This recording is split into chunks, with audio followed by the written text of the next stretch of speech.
Morning, everybody.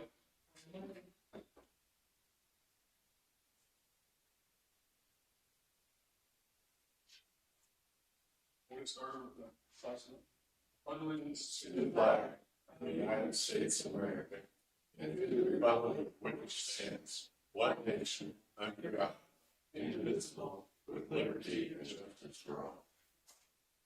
God, we thank you for the opportunity to come together to do the county business. We pray that you would be in this meeting, that you would guide our commissioners, give them wisdom and insight as they lead. We ask you to watch over our employees and protect them. Pray in Jesus' name.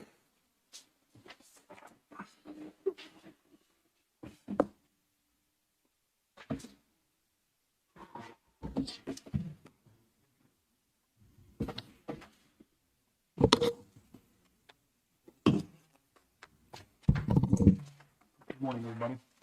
I'll make a motion that we approve minutes from last week. I'll second it. Motion been moved and seconded. All in favor? Aye. Aye.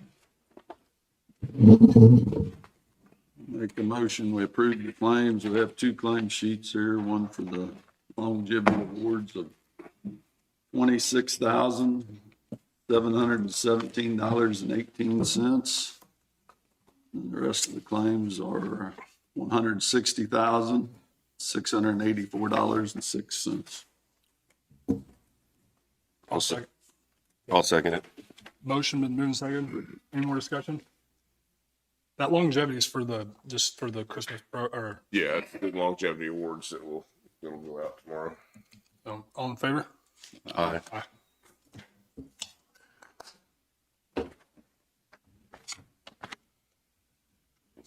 Dave, you got anything else right off the bat? I've got two or three things. We've got the sheriff's numbers.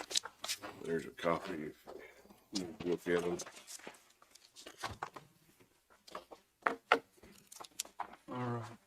Real quick. Thank you.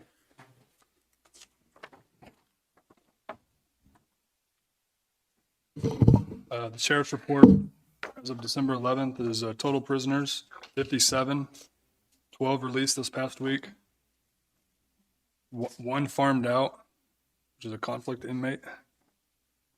Farmed in, we have 39, total 911 calls 74, jail contacts 4,229, calls for service 412, civil service papers served 7, VIN inspection 6, new cases opened 15, cases closed 9, 2 vehicle crashes, 58 SRO activities, 185 bailiff contacts, 9 livestock out.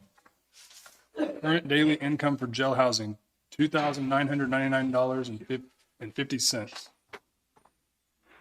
November's numbers for income below. Inmate housing billed for November 2023. Total November, $99,825.67. Grand total billed for 2023 is $984,702.51. All right, and then I just passed out the park report. The 2023 park year-to-date report for the month of November, our income totals were $27,613.29. And our expenses were $23,989.66 for a gain of $3,623.63. Year-to-date, we have total income is $307,828.70, and our expenditures for year-to-date are $265,648.83 for a positive gain of $42,179.87.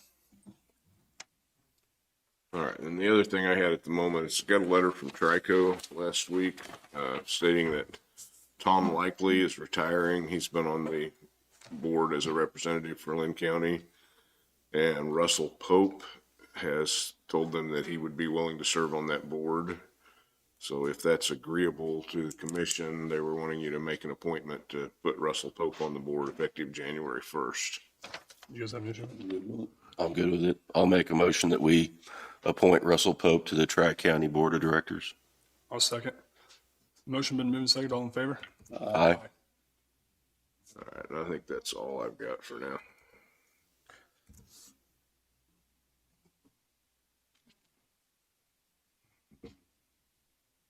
Do we ever have like these people that are appointed in like this from the entity asking for it? Do they ever come in and visit with us? Or are they just, or how does that work? I mean, they're just a representative from Linn County, Yeah, I mean, not really for?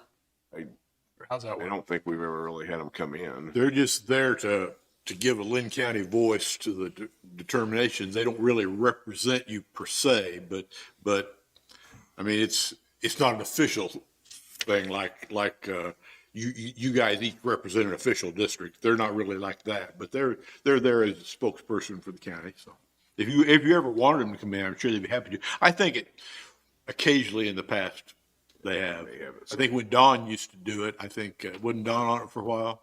He was on the mental health board. I think. Oh, I thought he was on track of it. Well, but yeah, if you wanted to ask them to come in at their convenience or something, I'm sure they would. Yeah. So with this one, we'd have Russell Pope going on the first of the year, and then we also have John Morse and Charlene Sims are our other two on there. Maybe something to think about. You guys maybe have them come in every now and again and talk with us to. Something we can discuss later.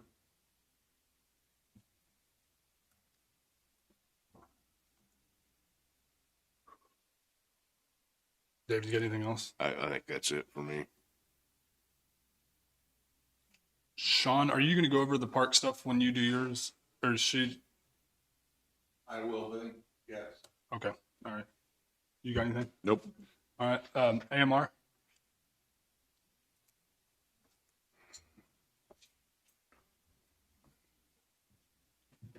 Good morning, Virgil Swanson with AMR. I'm sorry I don't have the official sheet for you guys. Our computer program was down. They were doing maintenance, of course, on Monday morning. But it looked like from a hand count, we had 28 call outs last week with 15 transports. I don't really have anything else for you guys unless you had I something don't for me. have anything. Well, thank Good you. week. Thank you.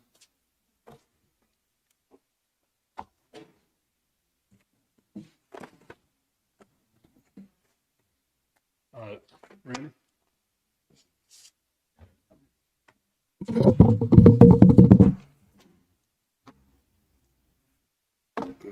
Morning, Commissioners. Randy Higwell, Linn County Emergency Preparedness and Rural Fire.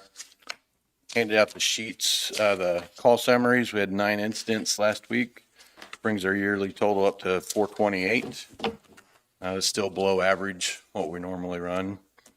That's all I have this week, other than that last week we started discussing the reimbursement of EMT classes. I sent out information after that meeting about the STARS program, also wanting to start a EMT evening class. I do have some firefighters interested in that class. I was wondering about the reimbursement procedures on that. So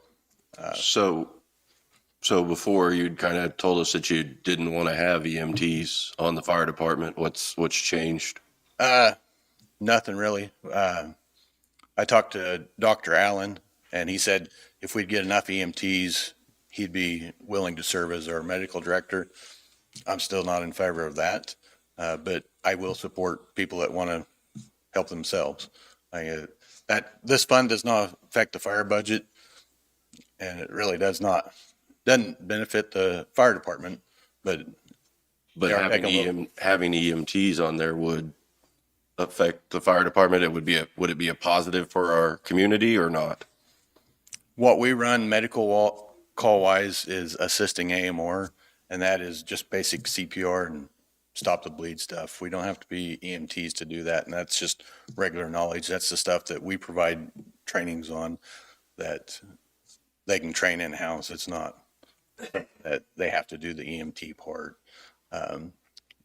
The difference is like EMTs can give oxygen and stuff like that, but without the medical director, we still cannot do that as far as fire department. So Okay.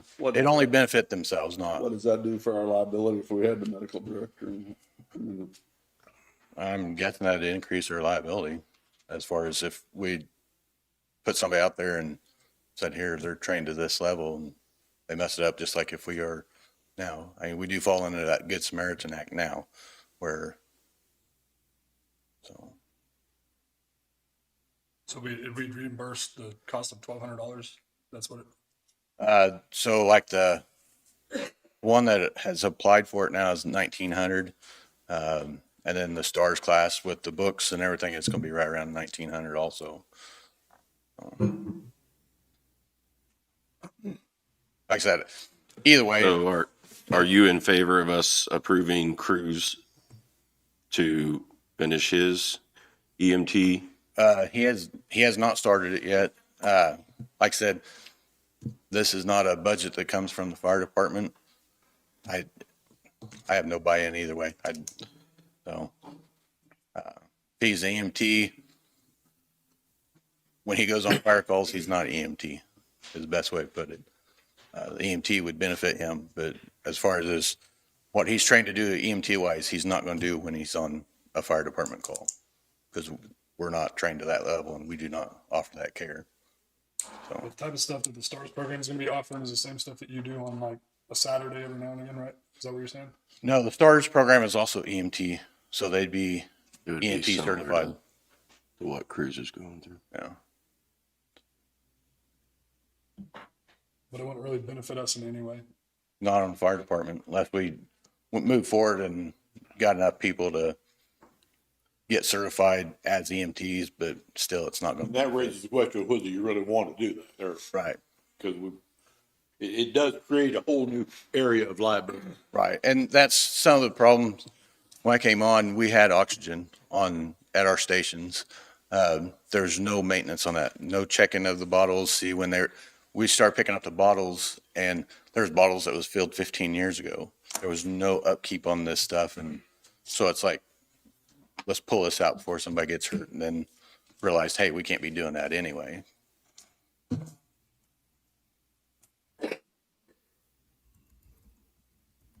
What do you guys think? I don't know, I believe it's a benefit for us right now with the ambulance service we have. I don't know. What do you think? I think we need to shore things up on it before we move forward. I agree. I think that's something that Find out what our- Another idea that, have anybody thought about talking to AMR about doing some subsidizing of some of these? Would that be any benefit to them? depends on how much our contract is. I mean, maybe if they paid for part and you paid for part, that might make a sensible thing to do, because they've had trouble keeping people. Do you guys do anything like that? Do you know? AMR does have for paying the school community. Yeah. AMR has a program, for like EMTs that want to become medics and stuff like that. They contract with them. They pay for a portion of it and they work for so much time for it. There is a company program called Earn While You Learn, where they hire somebody and then they put them through the school. But it's all already employed folks through AMR that I'm aware of. I mean, I can see the benefit of it personally from co-responders. Of having EMTs on the fire. With it, yeah. Can you explain that to Definitely, us? it's just a learning thing. It's just the knowledge level that they have from the schooling. I think it's beneficial. So how would it help out on just a regular call? Like on we have a fire in place. If it's on a fire scene itself, unless there was a victim, I don't see a whole lot of added benefit from that side of it. On a medical call, if they were responding into a medical call, especially if we have all of our trucks out, they're there, they could start doing a little bit more diagnostic assessment, have a little more information for us. Okay. The other side would be, say, like if I showed up in my unit and had somebody that had some knowledge, so like when I say, set a breathing treatment up for me, they actually know what I'm talking about and can do that. And those things that they learn from it. So I see the benefit from that side. But it would be somewhat limited, you're right, with it from running, especially as a volunteer system. Okay. In your guys' training, do you guys ever learn anything? I mean, is there anything that involves EMT stuff, like your basic We do. firefighter stuff? We do the CPR, we do stop the bleed classes. We do the basic stuff. So that's the level we're going to go to. And another thing that I looked at back into the past when this form come out, some of the guys that took it then, a lot of them took the EMT class and then they left the department and they're working for AMR and places like that, and they're not even serving the department anymore. So we got them that certification, but then they're gone. Right. So, like I said, I'm in favor of somebody improving themselves, and that's what this fund's set up for. But as far as fire department side, I'm not seeing much benefit to that side of it. Okay, thank you. I think if you go clear back in the history of this, years ago when Roger and Linda had the ambulance service in the county, and it was called Linn County Ambulance at the time, although it wasn't we were County. paying them for it. They had ambulances staged in some of the fire stations at that time, and we got started on some of these programs and got some firefighters certified. But when they would respond with that, they were actually working for Linn County Ambulance and not for fire. We were just staging them there, and I think it was a benefit at that time. So there was actually EMTs and Yeah. working for the ambulance. And I got mine when I was on there too, and then I did a little part-time with AMR for a while, but not very much. But there were a lot of people that went through it clear back then when it was Linn County Ambulance.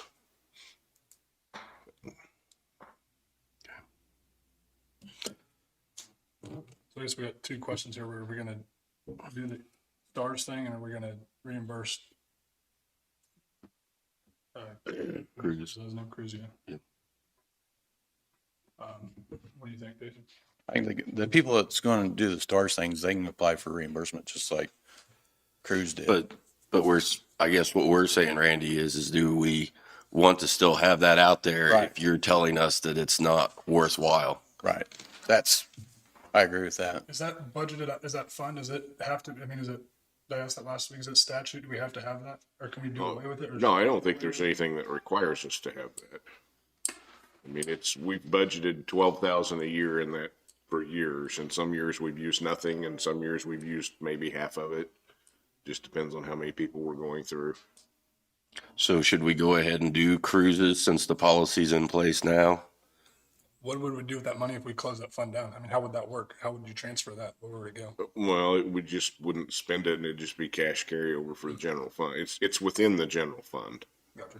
so it would just carry over cash, And I think which it's is a what good, it does when we don't spend it every year anyway. And then start working on what we're going to do with the policy going forward? as one of the firefighters come up to me and said, hey, like Hutchinson Community College, they offer a 2-week Fire 1, Fire 2 class, and it's like $1,800. I could see that fund would pay for that, for them to go to Hutch for 2 weeks, and we can show that fire training would benefit the fire department. I mean, there's training out there that we have to pay for. It would be a good fund for that, just finding the people that want to go do that. So, I mean, if people are going to start using it, I mean, I'm not opposed to keeping it, right? I mean, And like, how many calls are we responding to every traffic accident? Are we sometimes the first responders there? sometimes, and on our yearly total, medical assist EMS crews, our highest call out. It's 59 for the year. Now, a lot of those are lift assist, where there's no medical treatment. We're just there to help AMR lift assist. Yeah, we respond to motor vehicle accidents and stuff like that we may be the first ones there. So.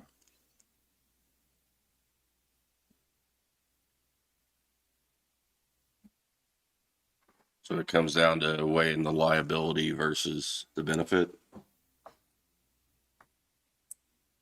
I mean, the only way you have liability is if you increase the overt role of EMTs in the fire department, and you're not advocating that at this point. Not at this time.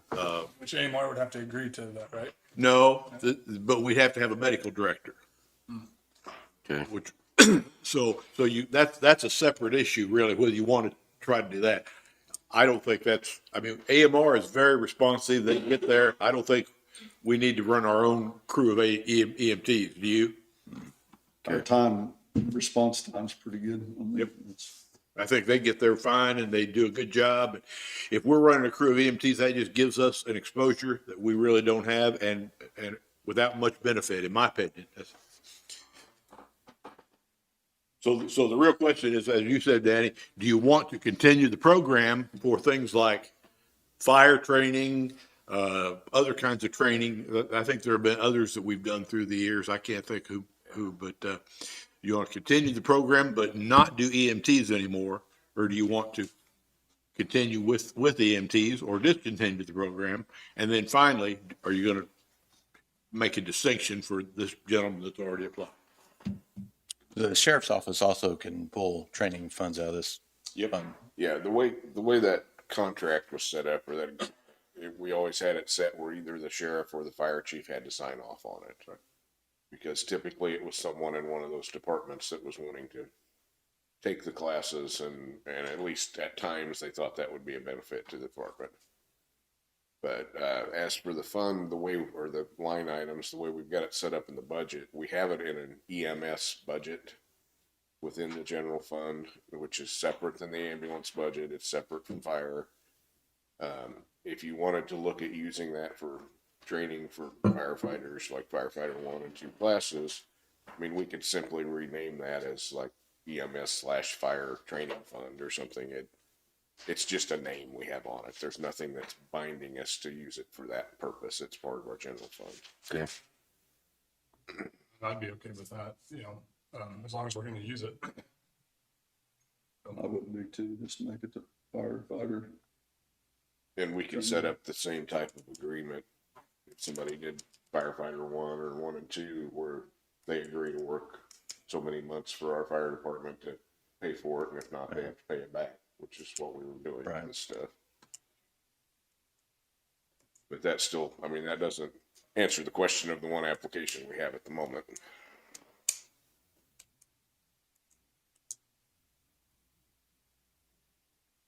I don't think that,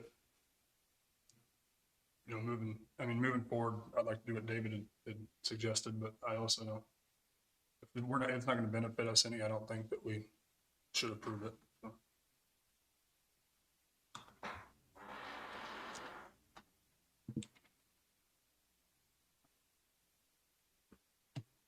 What do you guys think? I'm good with that. Me too. We need a motion on that. I'll make a motion that we do not approve the reimbursement of the funds for the EMT cost for the, I don't need to state his name, do I? I don't remember his name. For the application in hand. For the application here, that's my motion. I'll second it. Motion to do and second, all in favor? Aye. The only other thing I have was the information I sent out about switching fire reporting software from what we currently have to a new system. And if you guys had any questions on that, in favor of moving forward, against it. How much was AMR gonna pay that, Randy? I spoke to Galen before he had left, and he said to invoice him. He was looking at $2,000 of the, which would almost cover the increase even. Would cover the increase. Yeah, because they do use the paging side of it. They don't use the reporting side, but they do use the paging side. And he said that's Basically a wash as far as. yeah, it's almost a wash on it. So I think it's a lot better system. it is. It'll be more community friendly. One of the big things is when it comes to burn season or any time, individual will be able to download the app on their phone and do their permits from their phone. They don't have to call the sheriff's office. So that's one of the biggest benefits. And that benefit right there, the software was almost the price increase alone. You talked to Chris. I read. Yeah. Chris looked over it, contacted the company, everything will switch over. It's compatible with our CAD system. So be effortless switch over. So. I like the burn ban thing. I think that'll help out a And- lot. And it'll be set up where if, let's say there is a burn ban issued, they go on to do a open burn, it'll deny them. They won't be able to fill it out. It'll say, hey, burn ban in. But there'll be questions where hey, are you burning trash? Are you burning this? If they answer no to any of those, it denies their permit too. So it may cut down some of the illegal burning. So, Okay, I'm in favor of it. I'm good with it too. Good with it too. so I just need permission to enter the contract with First Due. Okay. What was the total price? For the first year, it's because there's a $1,000 implementation fee. It's $13,900. It was called First Due. First Due.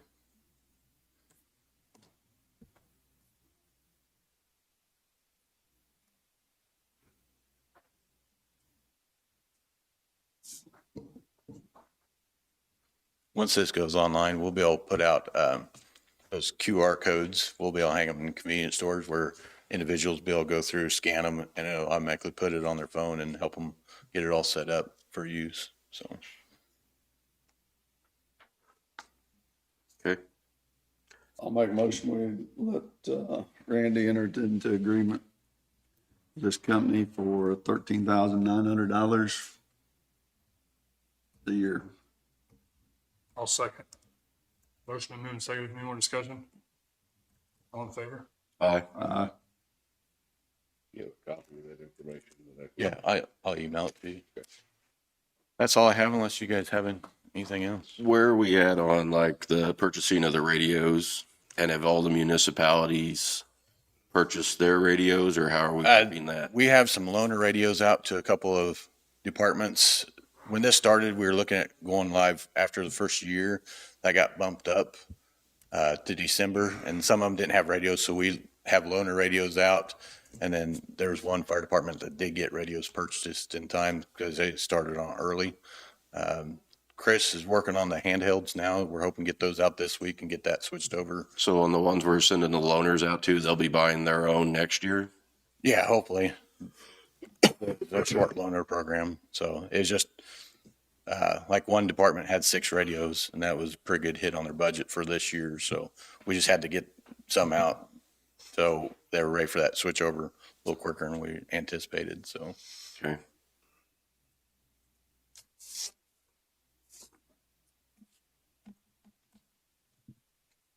Are they aware that that it's not a, yes.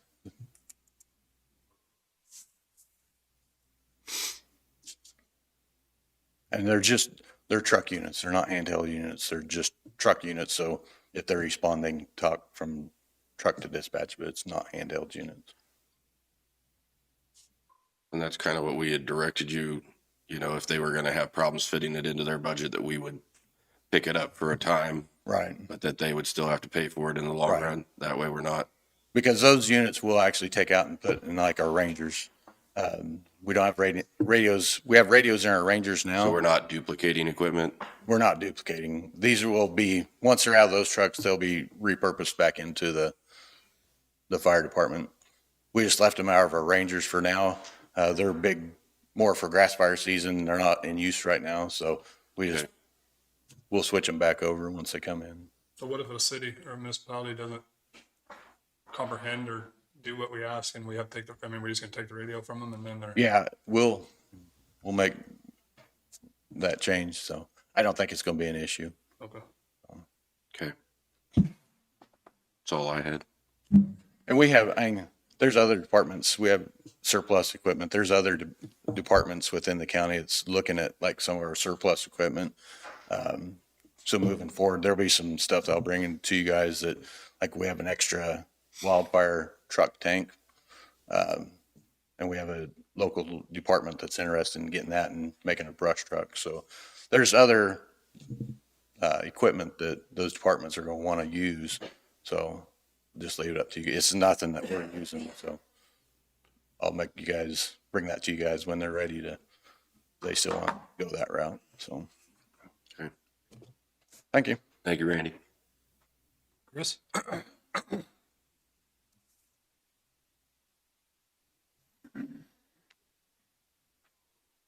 Good morning. Chris Morton, Linn County IT Director. Commissioners, this morning, I've got the information or some information to discuss with you regarding our notifications. you had asked me to go out and look into a notification system or what our options were. So, which I did. And we looked into some of the most basic options, things like just email lists, stuff like that. And then began to also look at other alternatives. There's some popular names out there. A lot of those that we looked at were more for like advertising, more that kind of thing, but they were all email based. So I did come look at other counties. Specifically, I've looked at Miami County. I've looked at some cities, some municipalities, and what they were using, how they were doing it. Came across a company which is actually based in Manhattan, and got good information from them. And I'd like to discuss with you their product specifically and how that could benefit the county as a whole. I guess just to preface this, I did not know this going into it. However, you guys are the ones making the decision. I'm just bringing you the information. But I do have a relative that works for this company. Didn't know that until after I had actually talked to a salesperson there. So there's no bias or anything, but I just want to make that known. It's not a secretive thing. The company is called Civic Plus. They're, like I say, out of Manhattan. They're actually a rather large company. They make websites and all kinds of modules and things for city and county government. They have a notification system that I reviewed with them last week and was quite impressed. The functionality of it, I think, will far exceed what I believe your intended goal was. As we, wanted to notify people of things like meetings, things like that. But this product has an app that citizens can use. They can get it by email. They can get it by text message. There's a poll option. So you can actually send out questions like a poll and poll users using this product. And we can go through some of that here real briefly as well. As I was listening to and watching their demonstration, I could see a lot of benefit to what their system was able to do, even all the way through like the clerk in the election office, potentially the treasurer's office with notifications to the public regarding when taxes, first half taxes, second half taxes are due, things like that. Planning and zoning, notifying people not only of meetings, but of conditional use permits, things like that. This system will allow you to geographically notify people as well. So a citizen can sign up and say, I want to receive a certain type of notification, or multiple types, or all of them. The thing that we want to stray away from, in my opinion, there was a couple of phrases that they used, but I call it notification blindness, where you just get so many notifications, you start ignoring it. And that doesn't do anybody any good. At that point, we're just sending things out and nobody's reading them, right?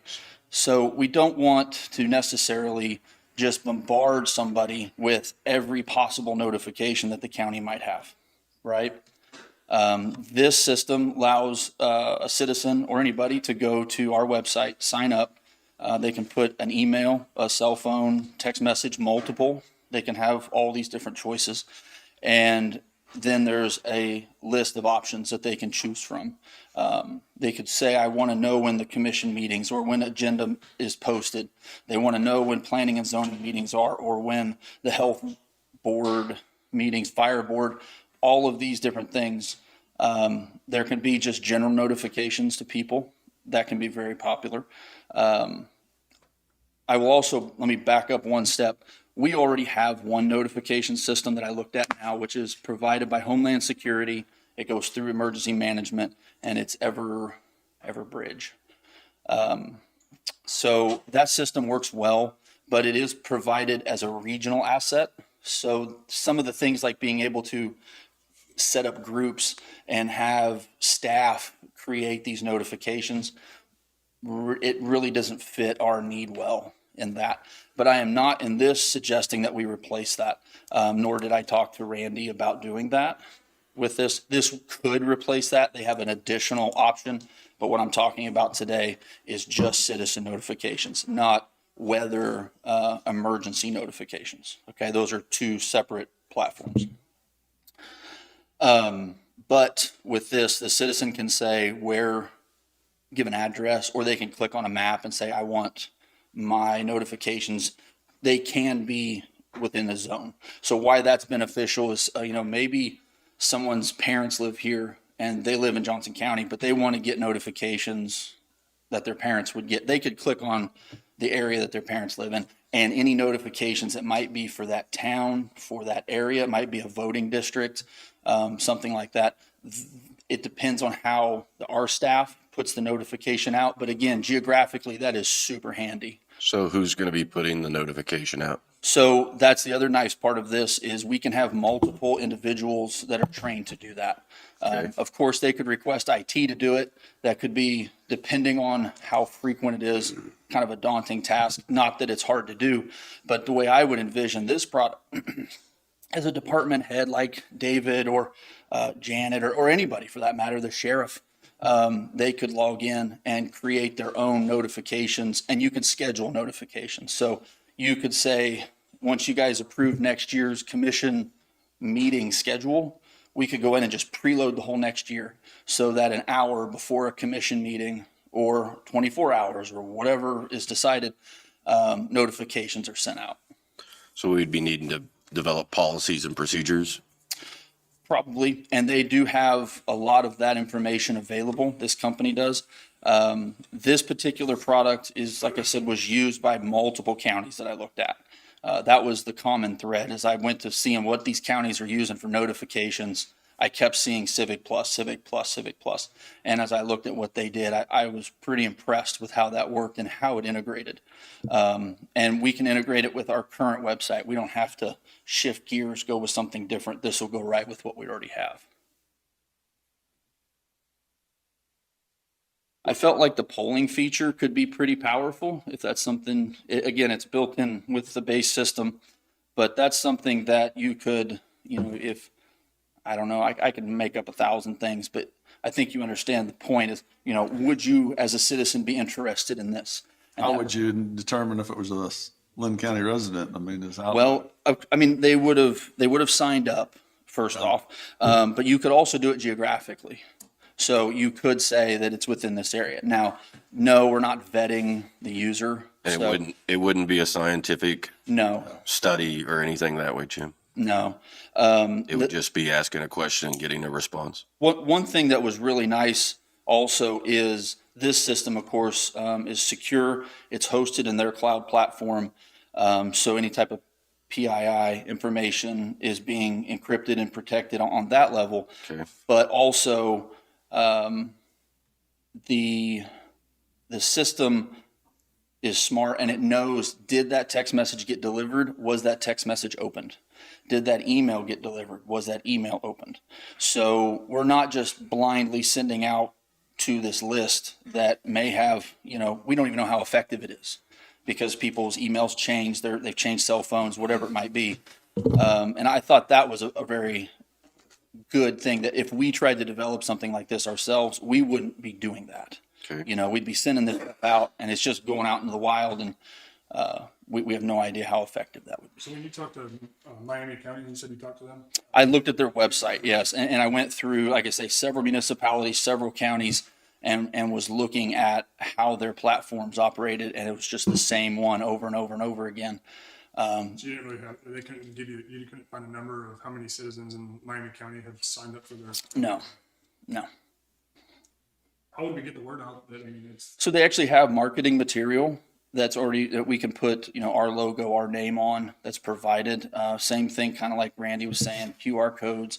We can put it in the newspaper. It's a real simple sign up. To go through that process, you can go to the website, you can scan the QR code, you can download the app.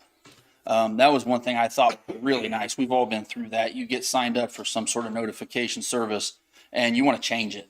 I want that to stop, or I want whatever it might be. With the app, they can go in there and just check the buttons, get the notification, or turn them off. as opposed to I have to go to this website, find where this is. Well, I forgot my password, so I have to go through that process to get that sent to me, and then it can, you know what I mean? We've all been down that road trying to change those things. And I felt like the app was very, very user-friendly. Let's say David puts up the meeting minutes on the website or whatever each time. Does he have to do anything different on his end? Does it create more work for him? So like if we wanted to notify when meeting minutes, I believe we could build an integration like we have now to our website to possibly trigger that. But it's a very simple thing, and we can certainly schedule that. So, you know, we could just send out notice, hey, minutes are available on every Friday, right? So that people get that notification. There's a link, they click it, takes them to the agenda page, and they can view the agenda, because he's always had it published, you know, by noon on Friday. Okay.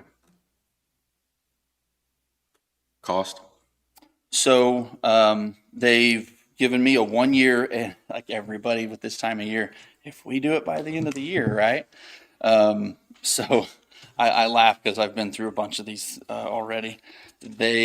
A total cost is, and this is with basically $1,000 off if we do this by the 20th, or we sign it with them by the 22nd of this month, is $4,200 a year. Is that a guaranteed price for more than 1 year, or? So yes, and that's, yes, and it will be, it's automatically renewed unless we cancel with, I think, 60 days notice. So next year at this time, it would auto renew at 4,200. Now, again, So just for 1 year? that is, and that, you know, normally there'd be an implementation fee in their discount because of by the end of the year thing kind of takes that out. So that's the 1 year cost.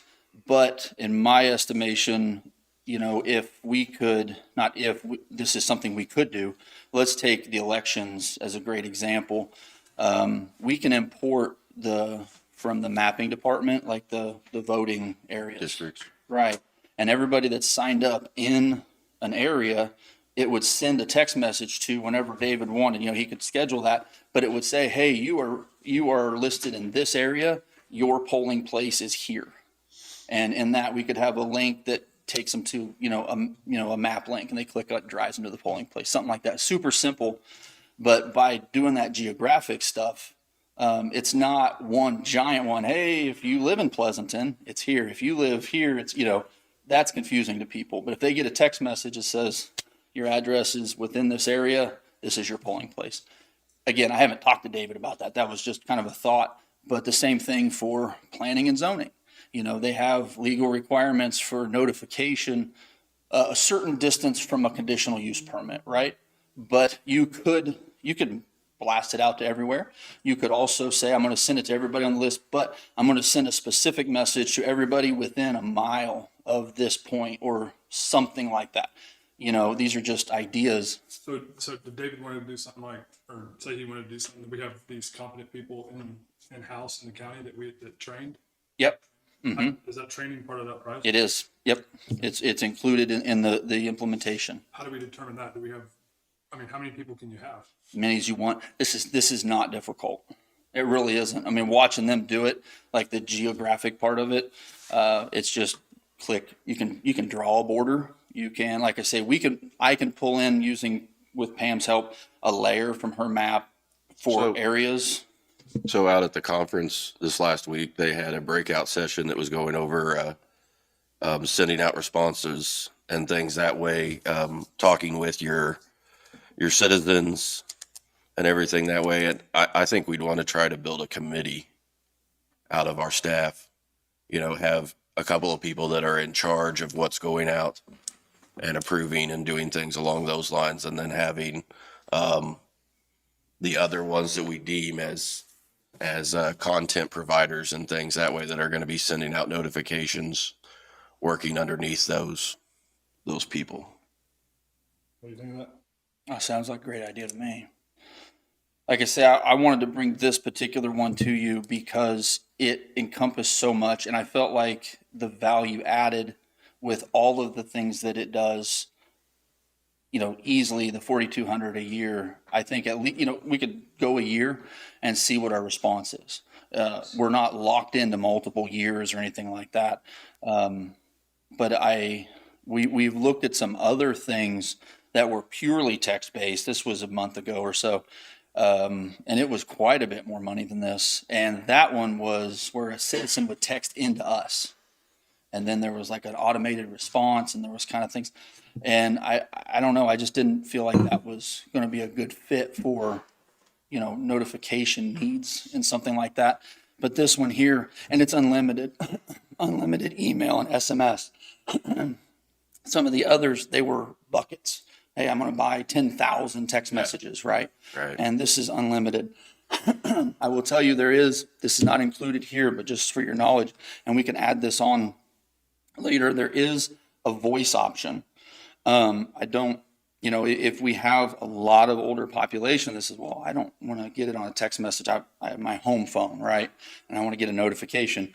It will talk to them and read the message to them over the phone. Actually, the Everbridge system does that as well for emergency related, weather related stuff, things like that. But up front, I didn't personally think that was going to be, like a big point of this. But Landline people type thing. what's that? Yeah, exactly that. And I wondered, other than notification of, like I would say like a boil order or something like that. And you can use this for that, but we can also use Everbridge because again, that's more the emergency side.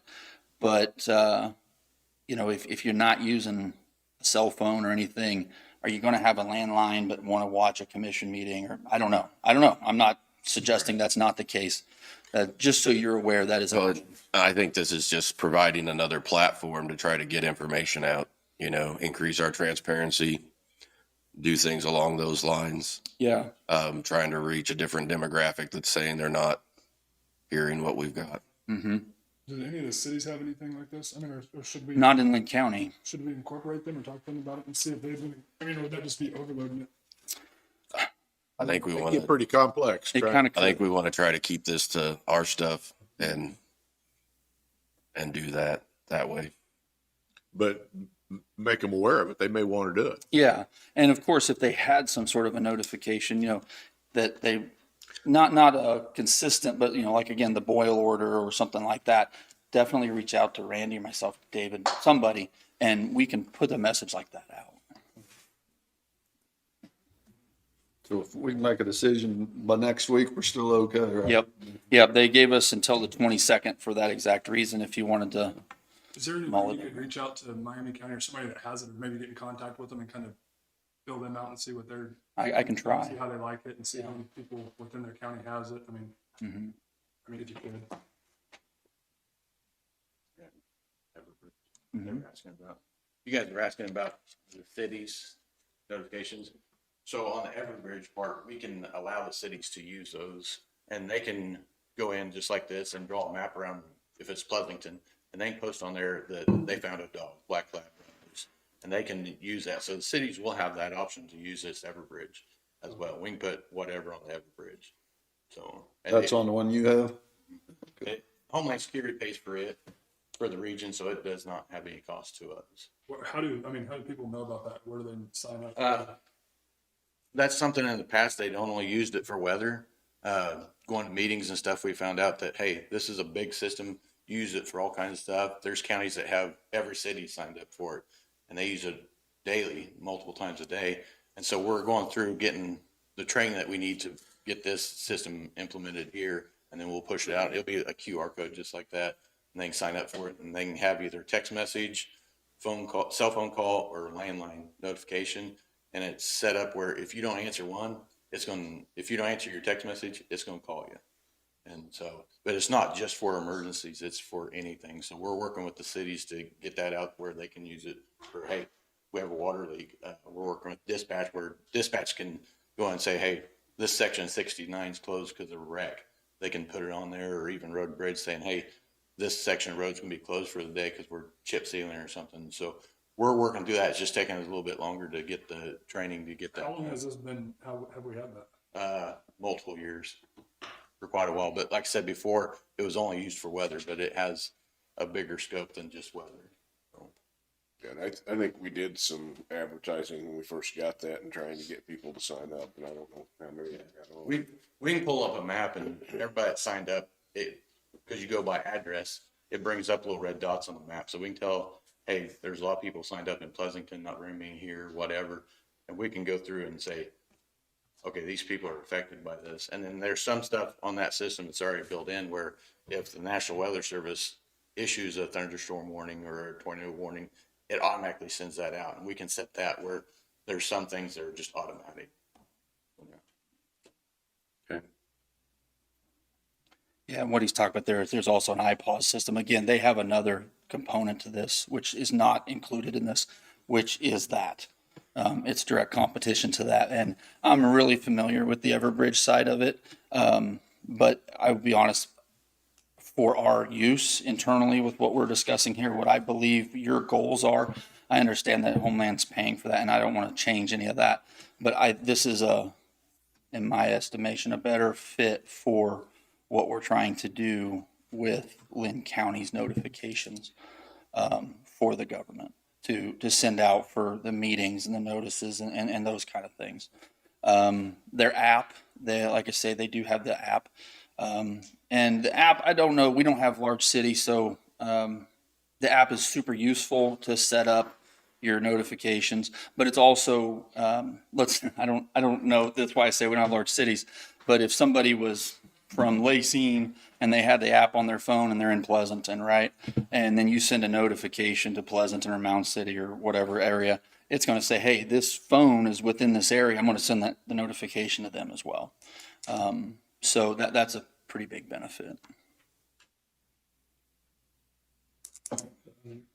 Just all the info. Yeah, I'm interested in it. Are you?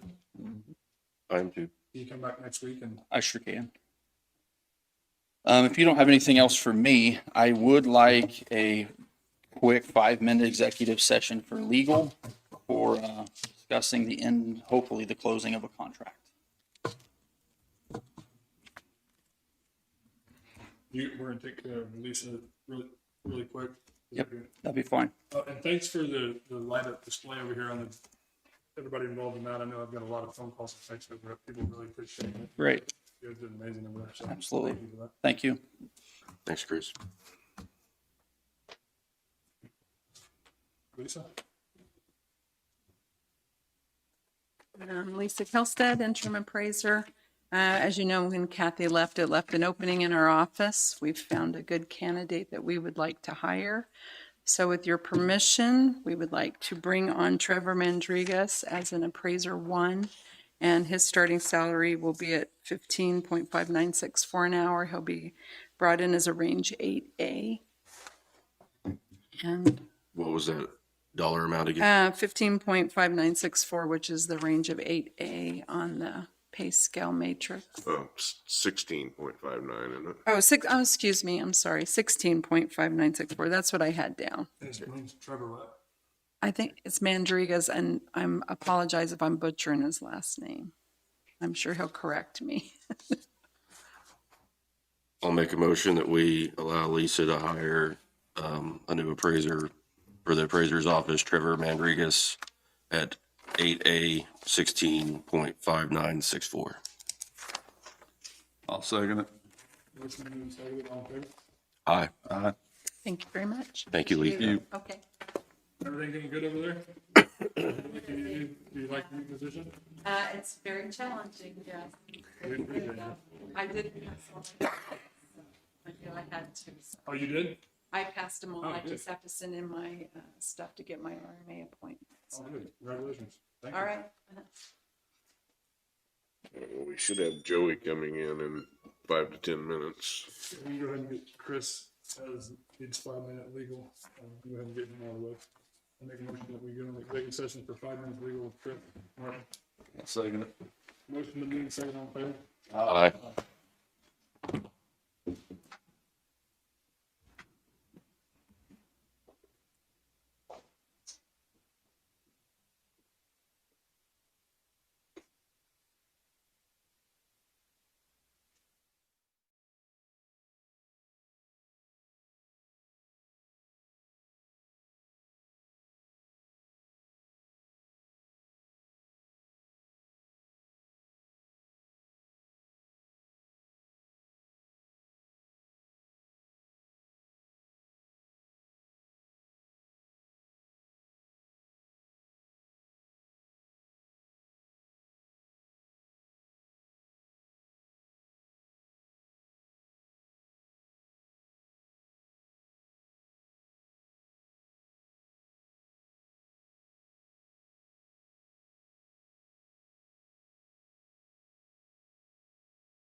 No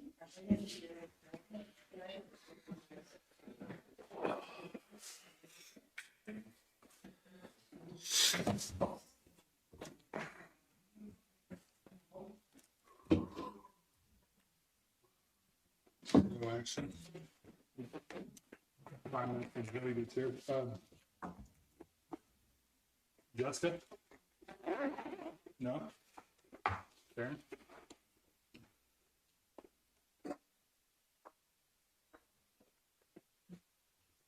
Good morning, Commissioners. Darren Wilson, Planning and Zoning Director. I just wanted to update you guys on the ad hoc committee.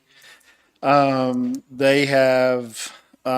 talked to Emily and Allison, and they've requested that Mark Briggs and Emily Thies be on there, and the other two would be Dustin Koffel and Jeff Hines.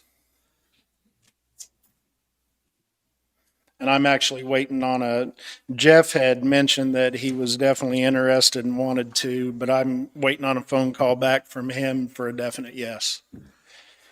And we've set up a meeting, or I'm sorry, a workshop for Wednesday evening at 6:30 Where's that at? here.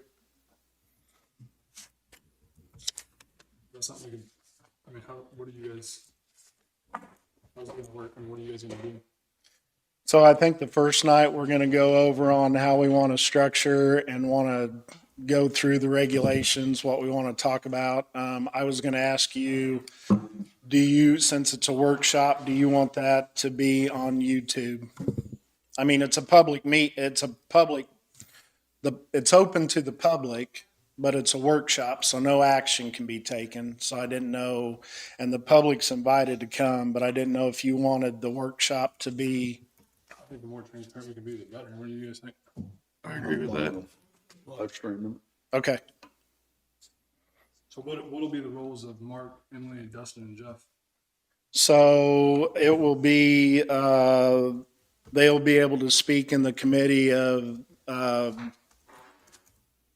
their sides of everything. Basically, obviously, Emily and Mark will be speaking on the negative side of solar, and Jeff and Dustin will be on the positive side.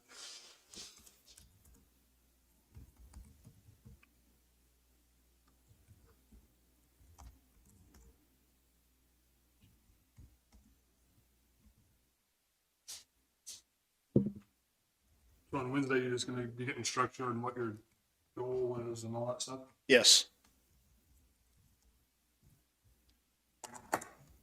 Works for me.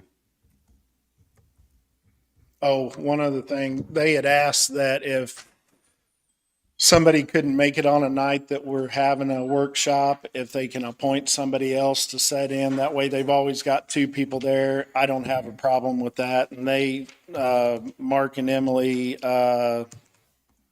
suggested Allison to be their fill-in. I'm fine with that. We need the meeting minutes and all that stuff for that, so is it the workshop? Or He'll keep minutes. Because it's still our planning and zoning, Yes. right? Yes. So it'll be following those same guidelines and everything that way, right? Correct, yeah. Yeah, the only thing different with the workshop, and I can't speak for Rich, but I'm sure that he won't allow public comment or anything. It'll just be the committee that discusses what's going on And there's no action taken. and no action taken. My understanding is that they can come to a consensus, that way planning and zoning at their next meeting, if, say, we go through 3 articles and there's an agreement on what needs to be done with those 3 articles, they can come to a consensus with the committee, and then planning and zoning at their next meeting will vote on that to bring back To take to, action. yeah. Okay.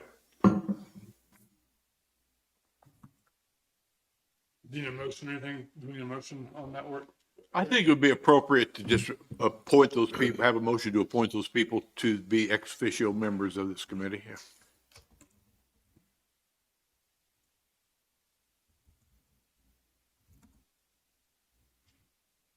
With the understanding that Ally might be a substitute if one of them unable to come. They probably include that in your motion. And you don't know who the substitute or the alternate is for the other two? No, sir. And you're not for sure about Jeff, right? I mean, I'm not absolutely sure about Jeff. He had mentioned that he's definitely interested and wanted to, but I tried him. He's hard to get a hold of. I tried him last week and I tried him again this morning, and I have not gotten a definite yes yet. So you want to make your appointment, Danny, contingent on his acceptance. Right.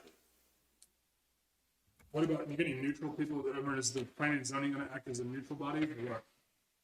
I think that's the way to go because that should be their position in the situation.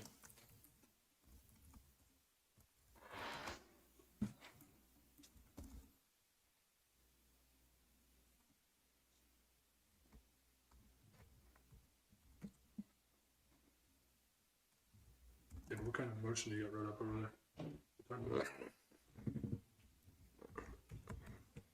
Give me just a second. I about got it.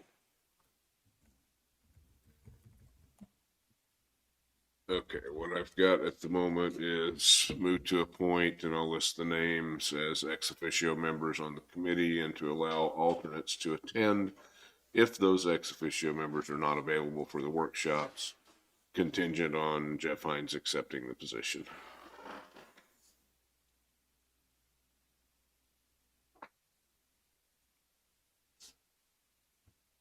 Those are,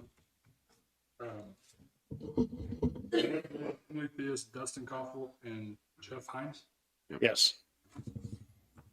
I'll make that motion. I'll second it. Motion to move and seconded. Any more discussion? All in favor? Aye. That's all I've got. While Darren is here, I've got an application that he brought for construction debris assistance like we always do.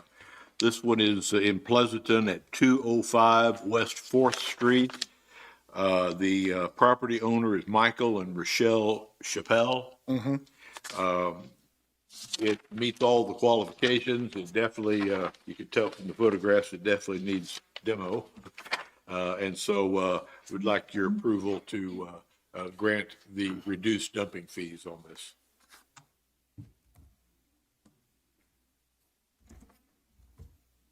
(205) West 4th, Pleasanton, Michael and Rochelle Chappelle. Is Pleasanton, excited that Pleasanton had that some kind of program where they can, I think they condemned house, I don't know, clean it up or whatever. Is that part of that, or are they being forced to do it? I don't think so. They're forced to, but it just, No, this is an old dilapidated garage. I'll make a motion that we grant reduced dumping fees for the address 205 West 4th Street in Pleasanton.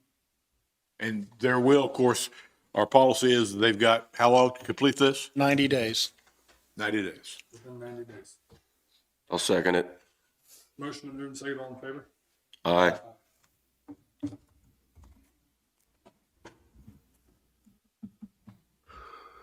Anything else for me? I don't have anything. Thank you. Thank you, Darren.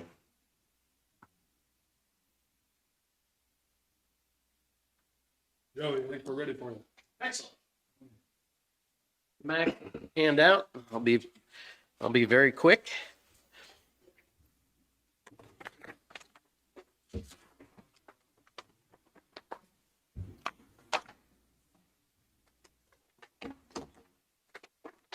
The first page that's in front of you is the colorful one.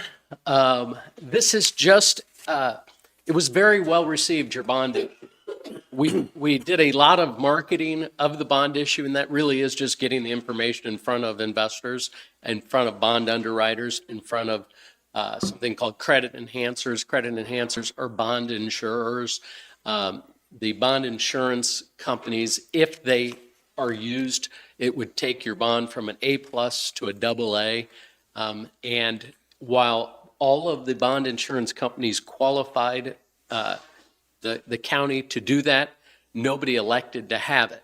Now, the reason they didn't elect it to have it is, and I hope nobody's in the insurance business, bond insurance companies don't insure anything that needs insurance. Your bonds do not need to be insured because you guys are guaranteeing it. That's the long and the short of it. But there was 671 unique emails sent and opened. The social 544 downloads. That's people that wanted the information. So it was very well received, and that's really all that's telling you.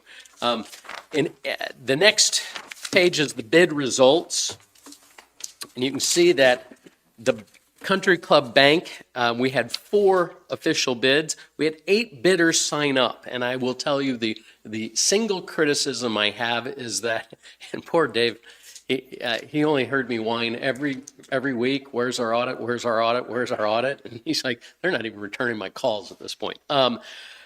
Because our audit was so late, people couldn't bid. Some people have internal rules. So the year ending 12/31/22, we just got. We got it the day after the bids were received. Now, you officially moved me forward at the end of July, said do this. I thought, okay, it's going to be here September. 9 months is pretty normal. Didn't make it in September. And as you know, interest rates from August 1 until December 1 went straight up. And I kept kicking myself thinking, man, I can't believe it.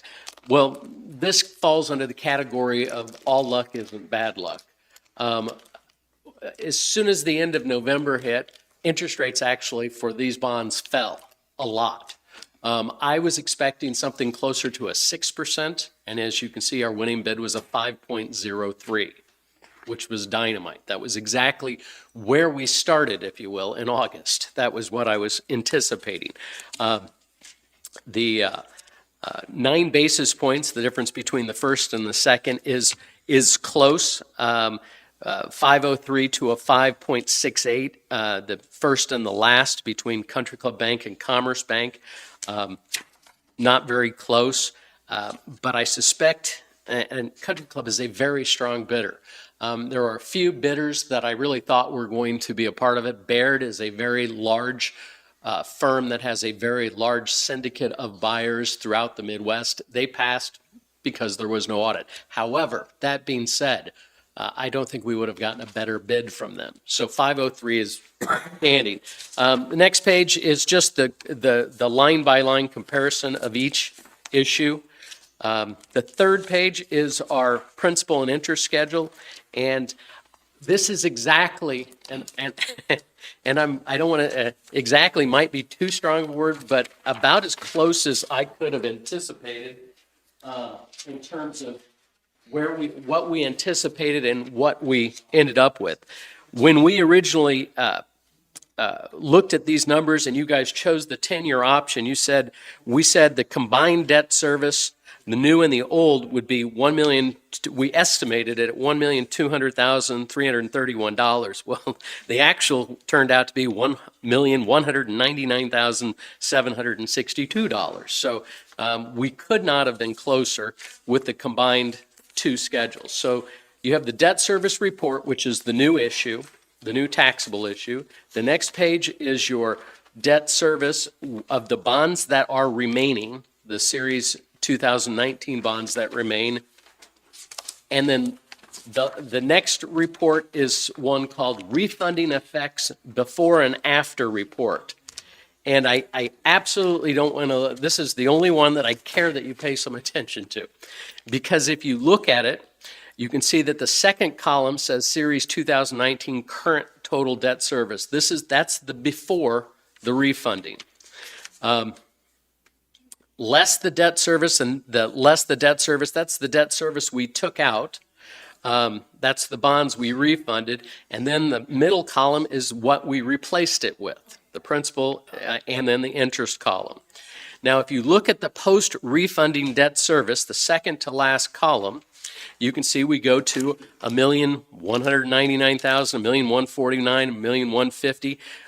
If you recall, the original sales tax that was going to come in, I think we estimated was $1,000,001.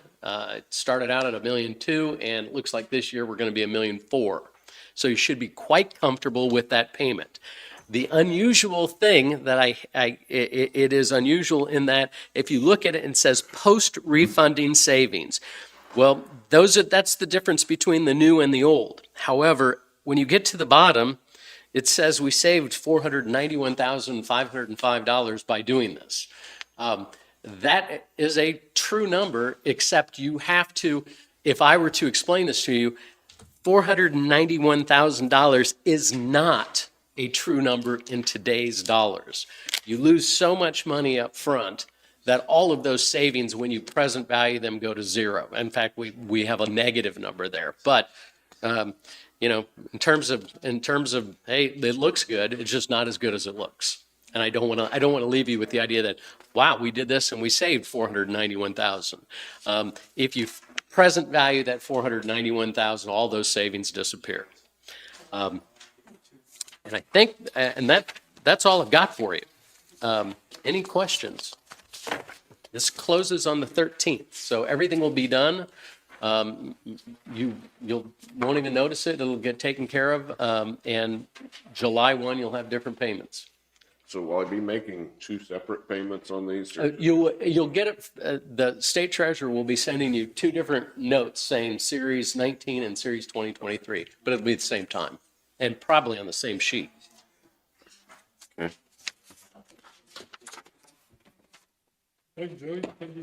Congratulations. It was just, I mean, the results could not have been better. I could not have been, I was just tickled to death with it. And your call feature, when you can repay them, is exactly the same as the other ones. So if the rates go down, we'll be in a place to refinance them again. Okay. Thanks a lot. Thank you, Joey. And I'll probably get with you, Joey, on questions, but I know one report I'm gonna have to do after the end of the year.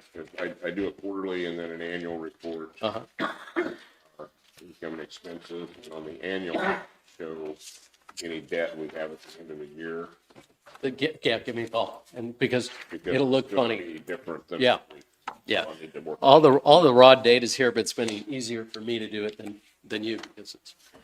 And by the way, you are being copied. Platte County, Missouri, which is the fastest growing county in Missouri, or at least was in 2022. Very wealthy county. They have looked to you to mimic what you're doing, what you did. They are expanding their jail, and theirs is way undersized, but they're voting a sales tax and doing a GO bond. Sound familiar? That came right from you guys. So they don't want to raise their property taxes, but they're okay with the sales side. Thank you again. Thank you, Joey. Sean?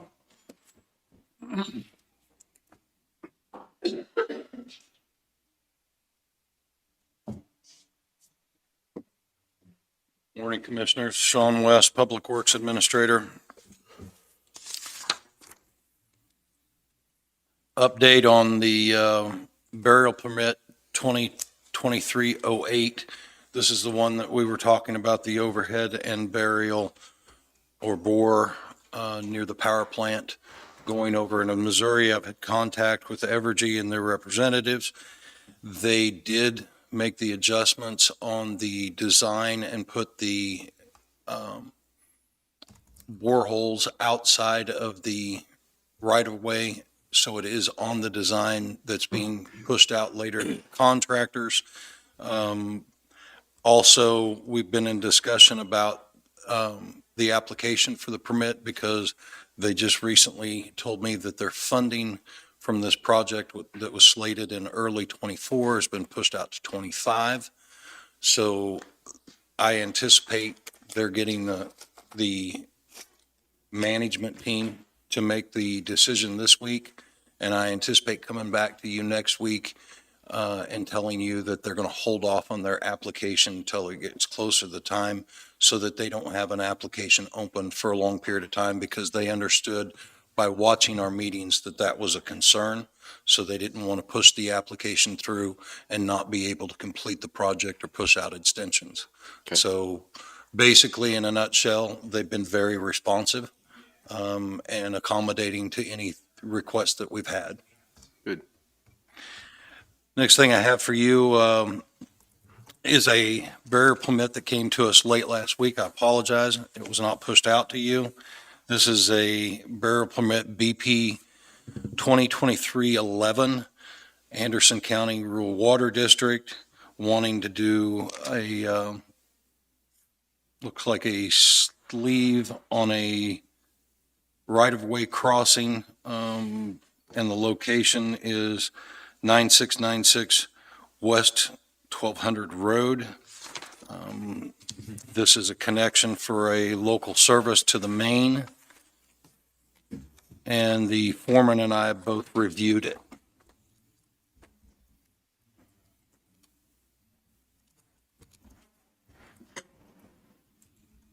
One thing this permit does bring up is the bore pits in the right of way. And it's only a clarification that I was going to ask. The main is in, that they're connecting to is in the right of way. So obviously one of the two bore pits would be in the right of way. But I believe that could be resolved by the foreman or I going back and inspecting the repair of that bore pit to make sure that it didn't hamper our right of way.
And while you're reviewing that, I'll just cover a few things that we don't have any action on. I've had some requests. Mowing on 850 is going on today, the boom mowing that we spoke about. And I believe if you've passed by Ungenhauer and what would be 52 at that intersection that we gained the permission on clearing, you'll see that it's, the line of sight is very well cleared completely around that corner. I was very impressed with the work that they were able to complete there. The only thing that's left to do at that site is to burn the piles, remove the wire, and the area that we scraped that's right at the edge of the field and the runoff.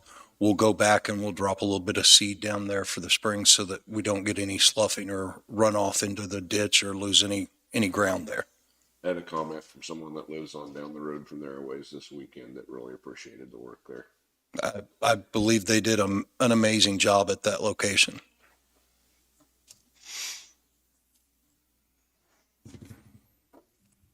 I'll make a motion that we approve burial permit 2023-11 at 9696 West 1200 Road. I'll second it. Motion been moved and seconded. Any more discussion? All in favor? Aye.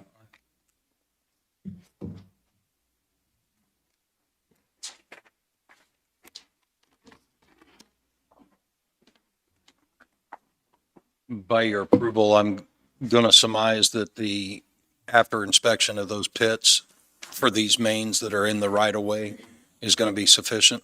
Yep. Okay.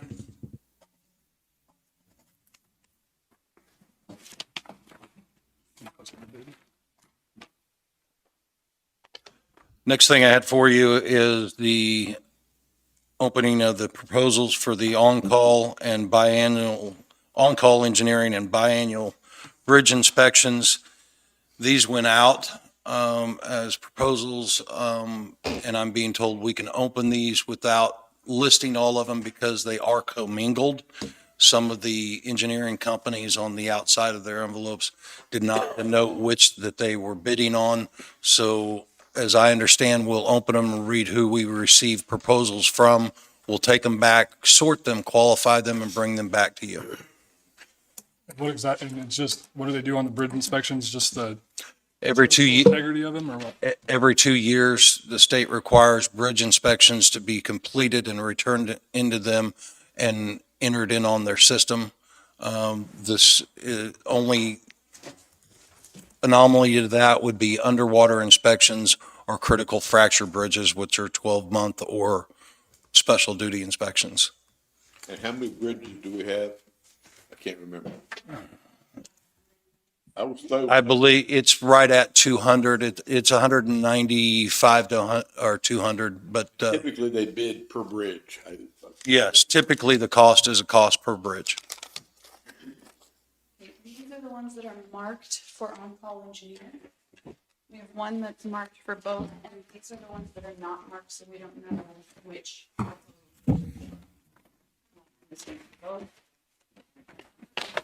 So does this include like Xena Road Bridge and things like that? Didn't we? Or is that, how does that work? Do you know? I didn't hear you. The Xena Road? No, it's taken off, and I'll make sure that it's been taken off our inspection list. The state keeps the list that has to be inspected and how often, whether it's critical fracture or biannual inspection. And actually, this past cycle, we had 2 come off our underwater inspection list that were, Bridge is like on a vacated road, but we don't have, it falls off the list. If the road is vacated and there's a bridge on it, then we would notify them and it would come off the list. Do we stay up to date on that? as far as my contacts with the state since I've been here, yes. But as far as It's rare that for us to vacate a road that has a bridge on it. We have done one, I think. and I've had a request for another in the future, but we haven't looked at it yet.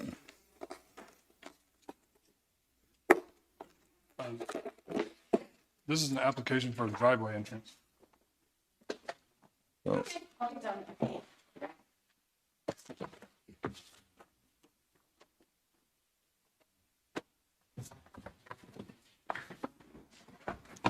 gotta develop a list off all these, you can send me that has all the. We'll make a spreadsheet off of it and send it to you.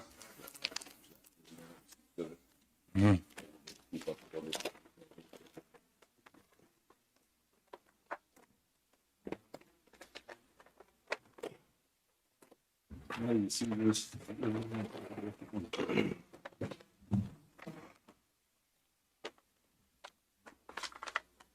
It's like we did. Or not just copies, they're on different numbers. But the numbers are different on each one. From the references.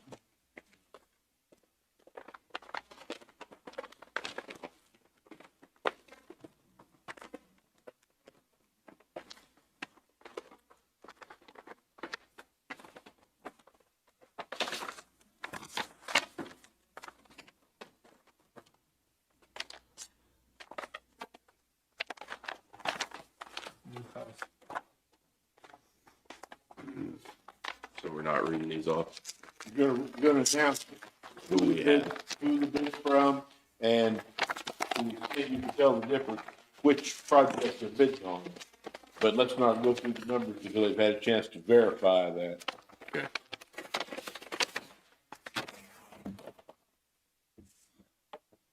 So do you want us to go through and do all the on-call engineers first, However is convenient for you, just David?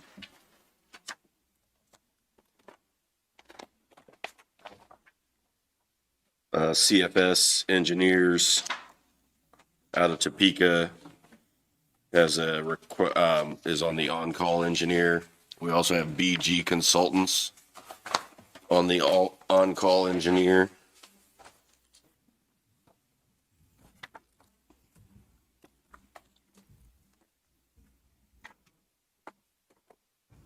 and then Call Valley Engineering on the on-call engineer. It's different in there. Susan, Judge.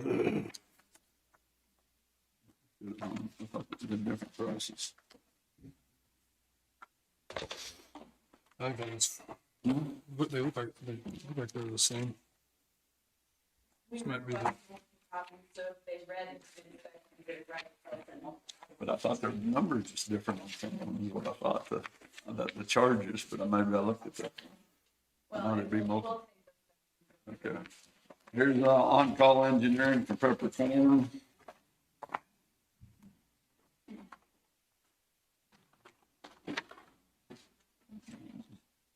And because these are so complex and they got so many different prices. Got a lot of different prices per hour. Right. They've got all kinds of different rates for different people. That's why we want to analyze them before we call out the number. Before we call the numbers out. Okay. there's on-call engineering from SMH Consultants. For on-call engineering.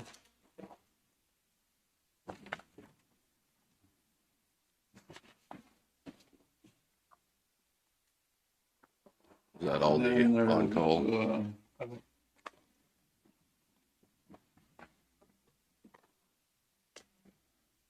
On-call engineering from Schwab and Eaton.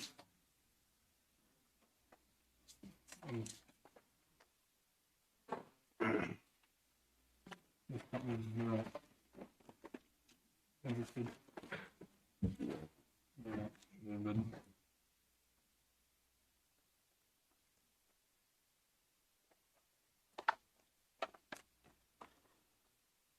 CFS engineers out to Topeka for the biannual bridge inspections.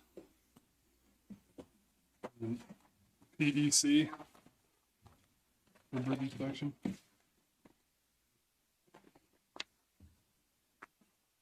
You read this one on? Yeah.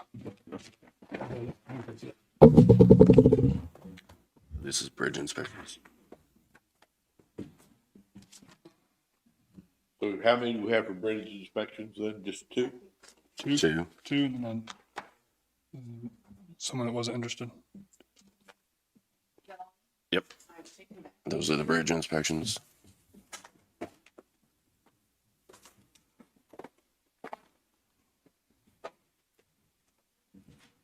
On their or on their inspections, do they look at like guardrails and things like that too? Or is it just the, My understanding is they do all the safety aspects of the bridge and report to include the marking for weight limits, and all of that's included as to whether or not they make recommendations. They're going to give you the condition of the bridge and score it as the state requires it for their inspection. so do we usually not have any complaints, or, I mean, You'll always have things that can be better or improved, but how we prioritize those in the following years.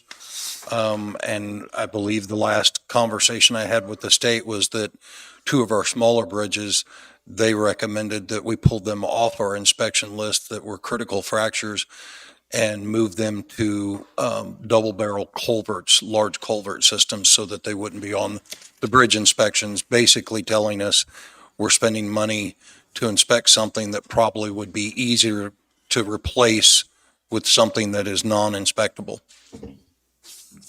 So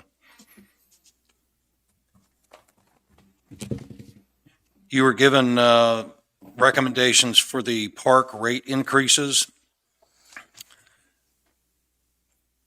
If you've looked those over, I believe Sherry's recommendations, she's given you some numbers behind that she's done a little research on area businesses that are similar. I didn't see anything that wasn't within reason on the recommendations. My next question would be to Gary, whether or not we need to form this in the type of a resolution, if this is suitable, and bring it back next week. I would say that you'd need to do this as a resolution, probably. Okay. If there are any concerns prior to that, or if you'd like me to go ahead and base this into a resolution, I'll have that done and brought back next week. Why are we staying at $60 instead of going up to the 70? That's the lowest. Which one are you looking at? I'm looking at the cabin rentals, price per night. I believe that's because of the accommodations and space in the other competitors. We are not exactly like anyone Okay. in accommodations. We are unique. And the other reasoning behind that, I believe the increment in price increases will not deter people from coming there. The smaller bites and moving up slowly may keep the customer base that we have now. So are we really utilizing the Airbnb and all that stuff for the cabins? I know that they are utilizing that program and they have been setting it up for it as they come in. As to what the numbers are, I don't have those in front of me. I could reach out and get those and bring them to you. So this year on Airbnbs, we've had $4,320 worth of income. And cabin rentals have been $51,554. I would have to think that's very reflective of what the park's been telling me. So 90 some percent is made up of the cabin rentals, not the Airbnb.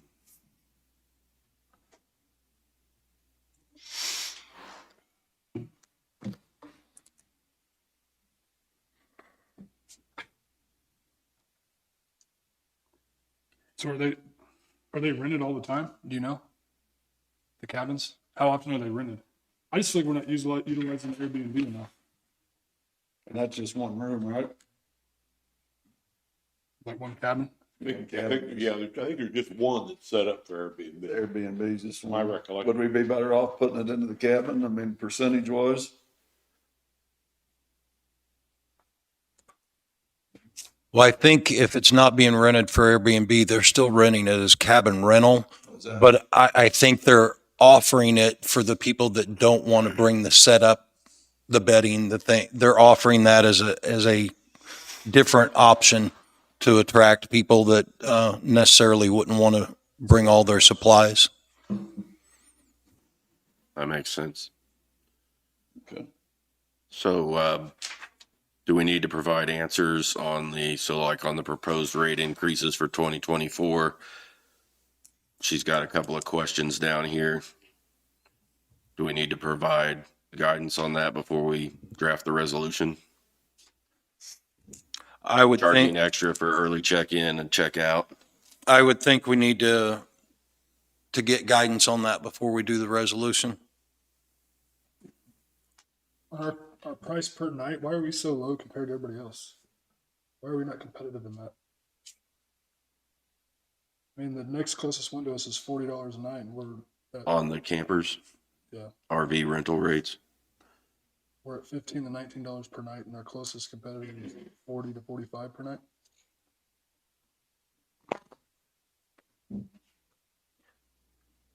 I'll have to look up the differences, but I can tell you that some of the other sites are going to offer electric, water, and sewer, where we have different options.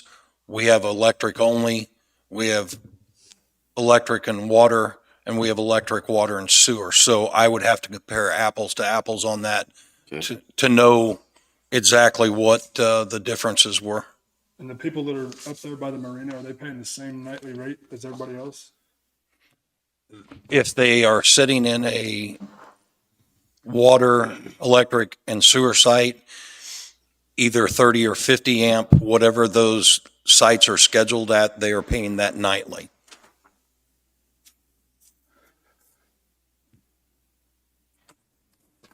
I mean, is it safe to say that those spots that are up there by the marina are the best ones that we have in the lake, pretty much? They would have the better of the views if you're looking for a water view. And they are, I guess, to some people, because they some of them back closer to water, depending on the lake levels, they may be more desirable, but we also have ones in the next cove over that seem to be as desirable for those people that want to bring a boat near their campsite. So up on those spots by the marina, is that they're long-term renters, I guess. Is that what we're calling them? They are monthly. We still have a few that are grandfathered, but those numbers have dwindled greatly.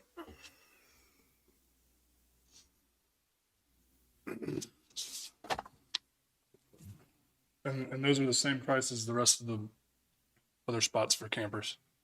I just feel like that we're utilizing the best spots in the entire park for long-term renters. And I mean, that's just my opinion. But how many long-term renters do we now have, you know? I believe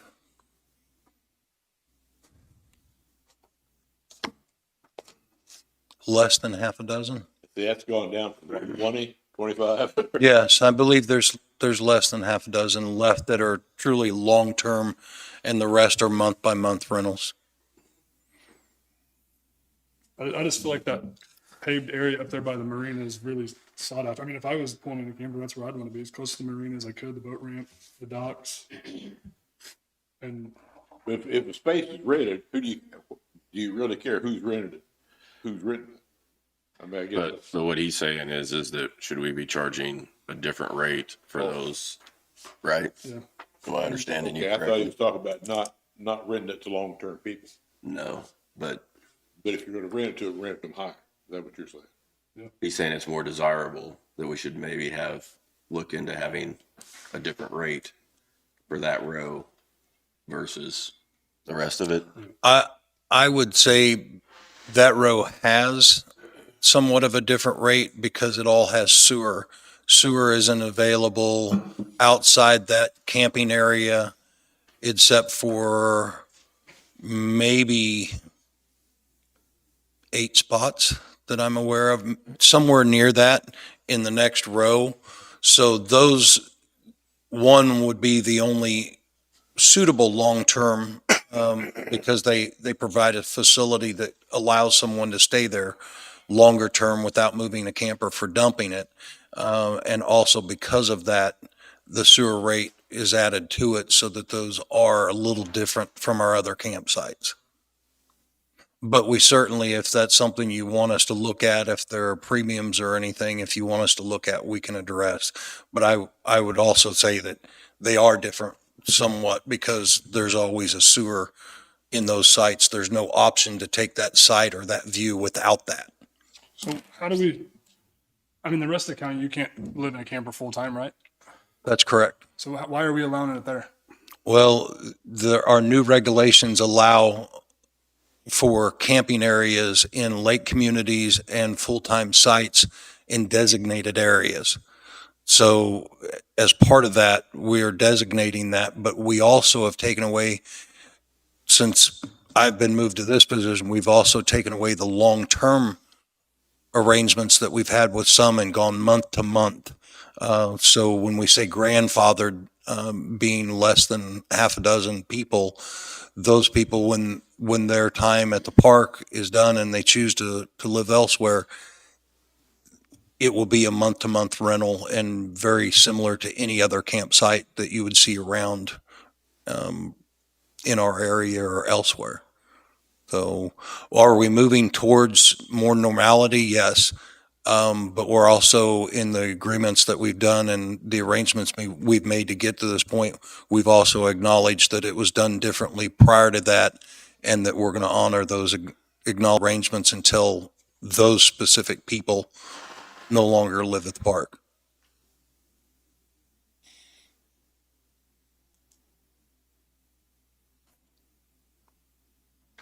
I just remember when I first became a commissioner, I went down there and they were running, some of those people had 220 air conditioners hanging out their windows, paying $14 a day.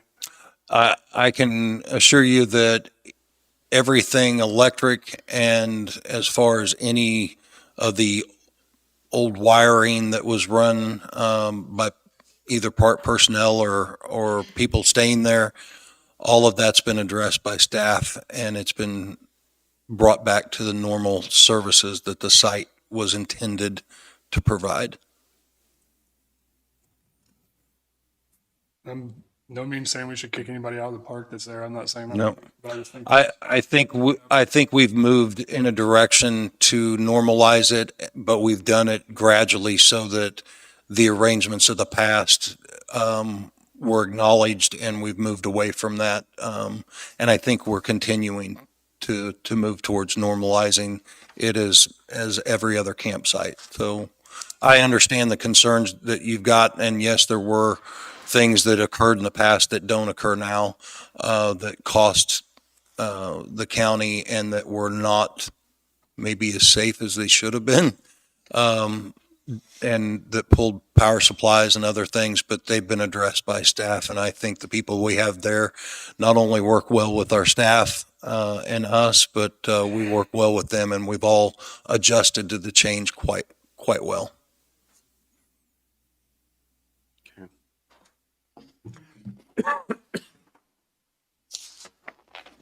So the questions that they had out here were charging for early check-in or check-out when available for the cabins, perhaps an extra $10 for either, $20 for both.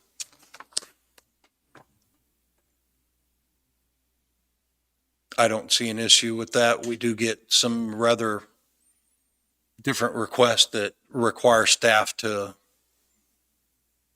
make different accommodations and go outside their normal schedule to leave keys or make arrangements. So if we do have someone that wants to check in early or check out late, if those areas aren't rented, I think we're providing a service to them, and that service comes at a cost. I'm good with charging those.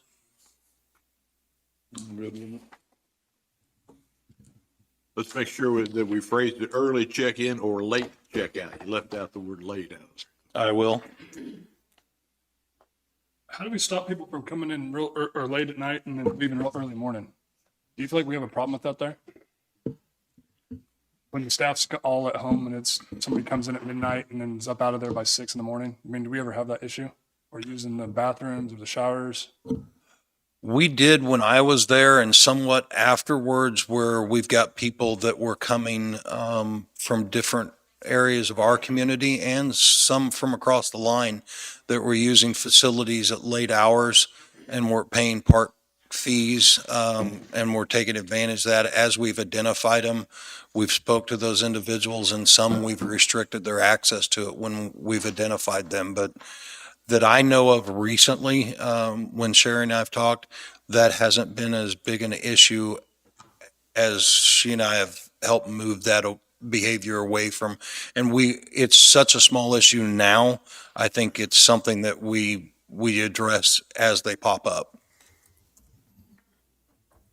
So the other question that they had on here, Danny, was should we increase prices on the cabins for super desirable times such as Dance Festopia during hunting season, maybe Memorial Day and Labor Day weekends? See, Airbnb does all that for you. They'll adjust it themselves, and then if you want to take it higher or lower, you can do that. But they do that all on Airbnb, and they charge you a cleaning fee, or they put a cleaning fee on it.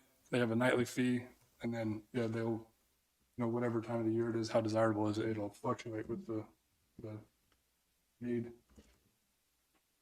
I just feel like we should try to utilize that more, and if we don't know how to use it, we should probably run it. I think we could really, when I owned the cabins in Pleasanton, that's all so it was but they didn't have all that stuff whenever I owned them, like the cleaning fee and all that stuff. So you got to manage it yourself, but it practically manages itself, and you just clean it. I just think we should really try to utilize it the best we can. Have we got the TVs and stuff in them yet? I'm gonna have to check on that because I don't know that I've been updated on that project, but I'll bring it back to you as soon as I can. If you want to allow for these designated peak periods, we need to put that probably in the thing too, that we would just, that prices may be increased during designated peak periods. Yeah, I mean, if,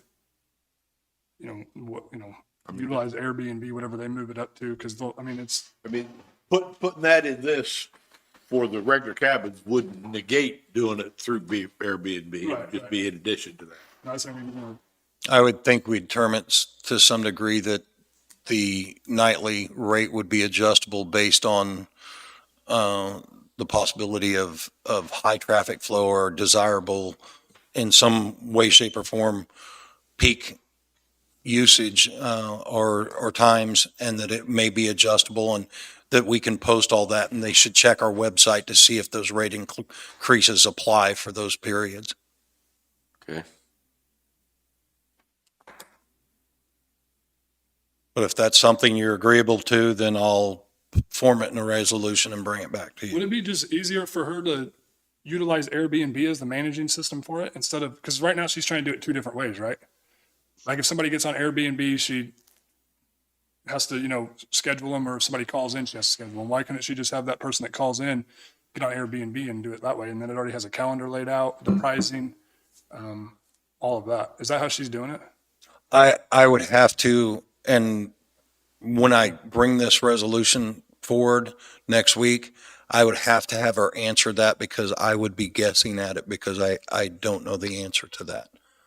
So if you would like, when we do this resolution, for her to be here to answer a few of those questions, certainly she'd be more, and I say this, I'm going to have to check her leave schedule to make sure that she's, like everyone else, towards the end of the year available and hasn't scheduled leave. But if that's something you'd need answers for, I'd feel more comfortable with her answering those. That way you get a good, accurate answer.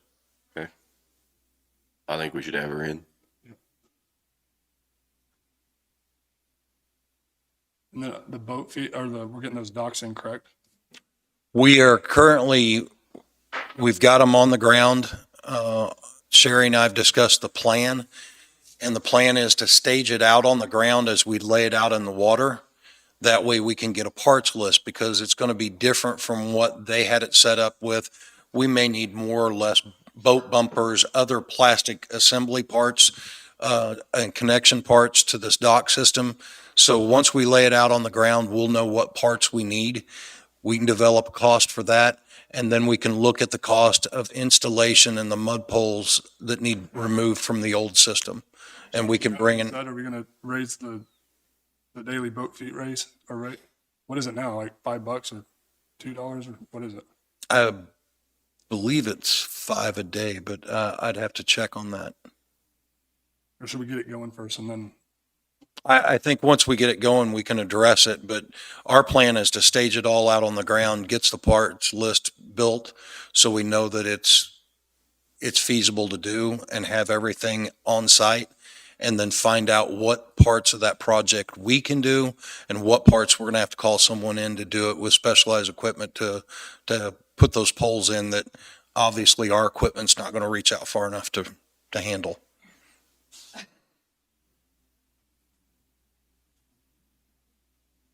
And then, are you going to try to bring her in next week, you said, hopefully? If she's available, yes. And then can we talk about the nightly rate then too? Certainly, I mean, we can adjust it once we get the resolution. After the discussion, we can adjust that on the fly and bring that back to you. Okay.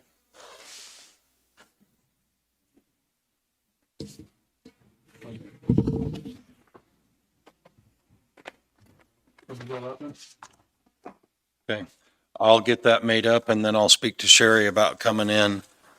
Let me make sure I don't overrun the time. We've got Tony Molina here to speak from Terracon about the improvements in the engineering and the projects going on at the landfill. I'll give you a few more, and then I'll need to come back after he speaks to you. CDL update, we've got one with a permit, one testing on Wednesday for a second test to gain the permit. Then the next phase of that is move on to walk around and in-cabin driving. Courthouse boiler system, while you were out of town at your county meeting, we had CDL come in and look at the disparaging temperatures from one floor to the other. They found 4 different control parts and not the actuator, but the actual part that the temperature control manages right below it that were deficient, and a couple other parts that they recommended for circulation, so that we could not only get the system that is working correctly, get it moving through the building correctly. They also recommended wrapping the pipes in the lower first floor in a couple of areas so we could keep the heat dispersion from going out in those areas, because there is a large difference in temperature from the first floor to the second. So we think we have an answer, not a solution, but an answer for that we can push forward and see how much change we can affect and how much comfort level we can bring in that. It's also been brought to my attention that the backside of the courthouse doesn't have an ADA compliant opener. I've reached out to a company and I'm trying to get some numbers on that. It looks like just the parts themselves or the mechanism could run us in the neighborhood of 25-30 grand. This would be something, if we looked at and brought back to you, I'd want to bring back to you not only for that doorway, but for the doorway on the north end, on the east side of the old district court building, so that we didn't have to address it at two different time frames. That way, if we had someone come in and put it in, we'd only pay one mobilization and a cost there. I believe, aside from one other item that's going to take just a little bit of time and 5 minutes for executive session for non-elected personnel, that we're ready to move on and have Tony talk to you about the engineering work at the landfill. I got a question for you. Go ahead. Do we have the ADA compliant stuff at the jail? The old jail building? I believe there's possibility that one doorway, as I recall, towards the front may have it on it. My problem with that is I don't know the arm and the mechanism. I'm a little ignorant on this, but I do believe that the arm system, one, has to push the right direction, and two, has to be the right length. Okay. That's all I have. Sorry, Dan. I've got a lot of phone calls about graders over in my district. Do we have somebody over there? Graders in the Pleasanton area? Yes, and we not only have people at this time that are taking leave, but we've also had a lot of projects. We've had one grader go down, and I can't tell you in what district that was, so we moved graders around to accommodate.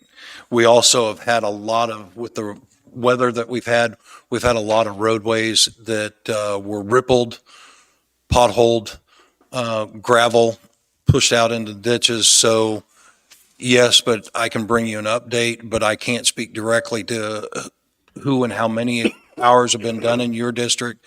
But I can tell you that they are pushing out and spreading out from other districts to help other areas out in that, because we are, since the last wet weather we had, we are behind in catching those roadways up.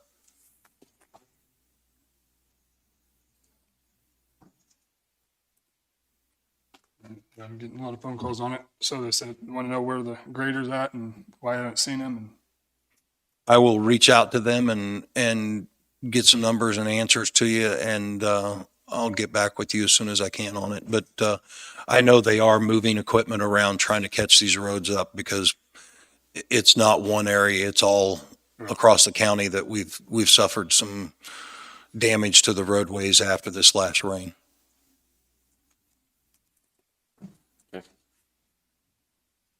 Okay. you said you need 5 minutes. You want to do 5 minutes? You want to do him first, or what do you? Yes, if we can get through Tony and the engineering on the landfill, then I've got one more project and 5 minutes of executive session for non-elected personnel.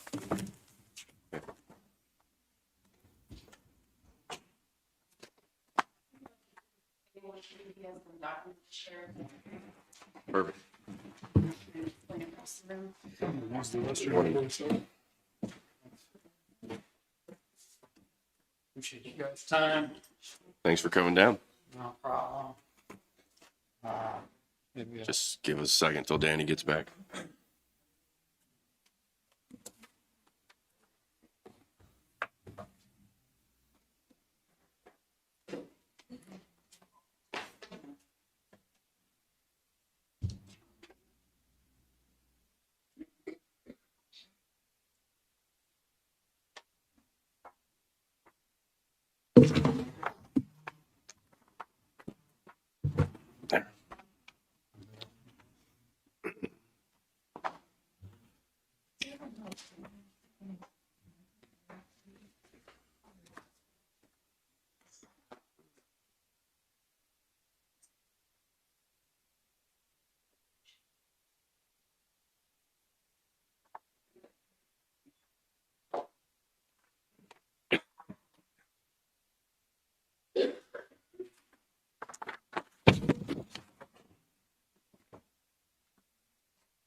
Mike. I'll just make sure that was on so they could hear. Yeah, it's fine. All right, so we're talking about the cells and then the plan, or how we doing that? I drafted up an email sort of looking at the whole facility and the operations. We got some different things that Sean and Jessica wanted me to take a look at. Figured I'd go through quickly and sort of do the big picture view, all the different pieces, and then maybe drill down on each of the pieces a little bit. And then if you guys have any questions on each of the items, we can talk about that. I threw some budgetary numbers together yesterday for them to try and look out 10 years, scoping and scheduling and planning, basically. We can get into that too, but probably best if I go through and explain everything that's going on right now, where we stand on the different pieces. Right now, we've got multiple activities going on at the landfill facility.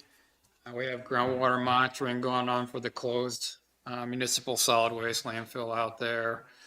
We've got the vertical expansion we're talking about, and we have a permit mod to go to the KDHE for that, for the existing C&D landfill. Sean and I have been talking longer term about expanding the C&D landfill onto a new area, because you're going to eventually run out of capacity with the existing footprint. And then there's the transfer station and what you guys want to do with that going forward.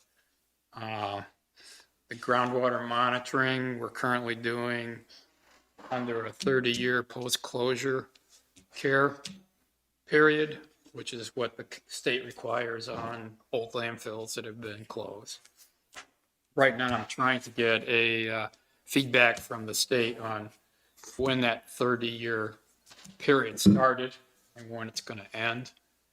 We have one event that we know we're going to probably need to do in the next month or two to make one of these 5-year events, because 2018 was the last time we did a 5-year event. We may have to do 1 or 2 or 3 or more. I want to figure out what the end date is, and then we can, from the KDHE, and confirm they're on board, and then we can look at that. I projected out some costs for the next 10 years. We need to, but hopefully we don't. Get them to commit to closure. So I'll go off of each date that the cell was closed, then that's not the start of your. Well, you have an old municipal solid waste landfill, the old dump that was out there. Okay. It sort of probably got grandfathered in. That's the way it happens at most counties, used to be, it was operated back in the 90s, 80s. And then somebody just came in, put a cap over it and said, we're done. And that's when that started. And that's when that 30-year period should have started. So you get to a 30-year period and you look at the monitoring results. If your results are showing there's no impacts from the facility, then you argue to discontinue your groundwater monitoring. And then it's just cap maintenance, basically. So it's a minimal cost type operation for the old MSW. So that's out there.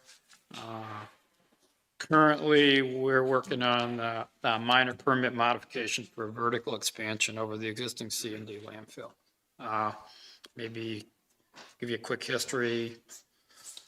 The C&D landfill was initially permitted back in 1994, about 100,000 cubic yards. It was 2 cells. We did a major mod on that C&D landfill in 2007. Expanded it from 2 cells to 6 cells, which is the current footprint we're looking at right now here. That bumped us to a capacity of 274,000 cubic yards for waste.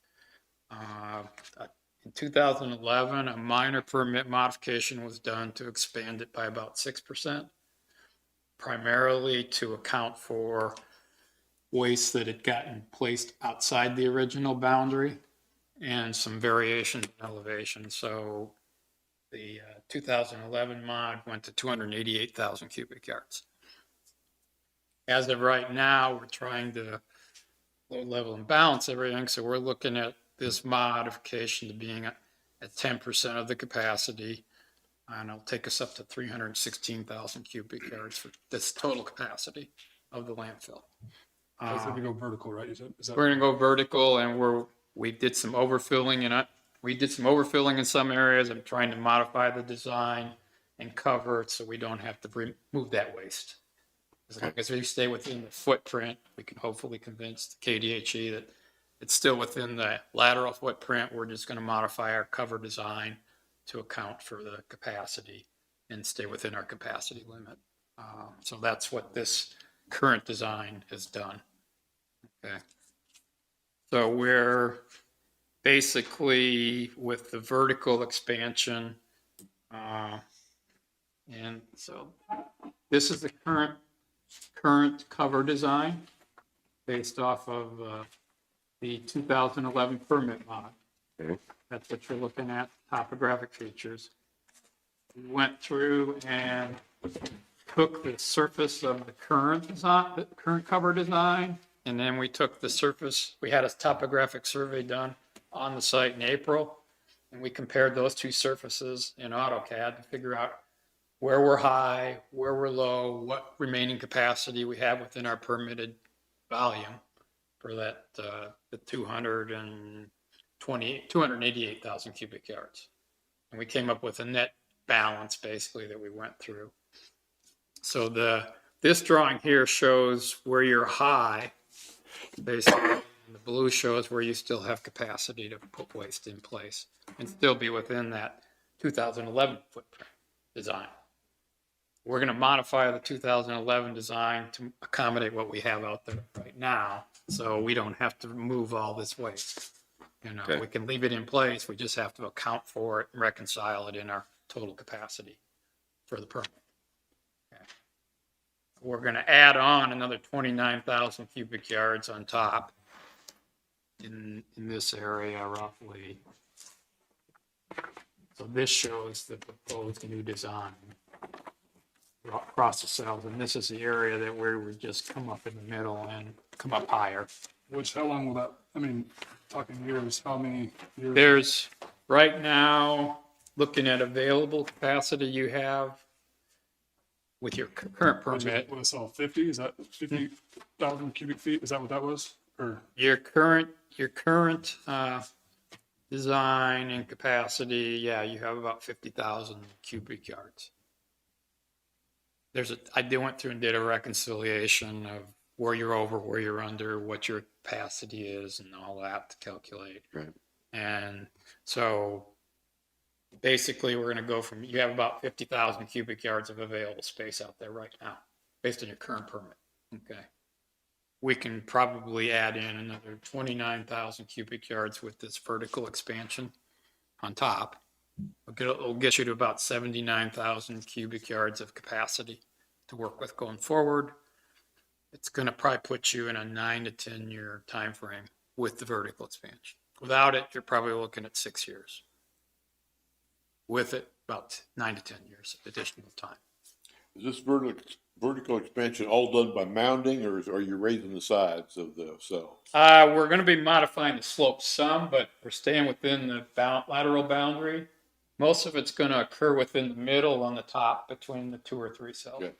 We want to minimize and help contain it. So if you start spreading out too much, then you got stormwater issues, because now you have contact water with the waste, and then it creates another whole issue. So based on the design right now that we're proposing to submit to the KDHE, it's going to get you to with about 79,000 cubic yards, 9 to 10 more years to work with. Now I want to that's assuming a disposal rate of about 72,000 or 7,200 cubic yards a year. but really only 3 to 4 years though, right? I mean, if we already have capacity, we only go, because you said the You'll have 50,000, we have about 6 years. 6 years with that, and then the vertical expansion will add another 4 years on. So 3 to 4 years. So you'll get you have 9 to 10 years of capacity with this vertical expansion going to KDHE. But that all assumes an average disposal rate of 7,200 cubic yards a year, which that number can change quite a bit. And if we open say we open a new cell, how many years would it take to fill up one of those? And I'll probably get into Okay, that yeah, one in that's the all right. next steps. Yeah, I just wanted to focus on this one right now, but I thought ahead on that too, yeah. 7,200 cubic yards a year assumes your standard activities in that.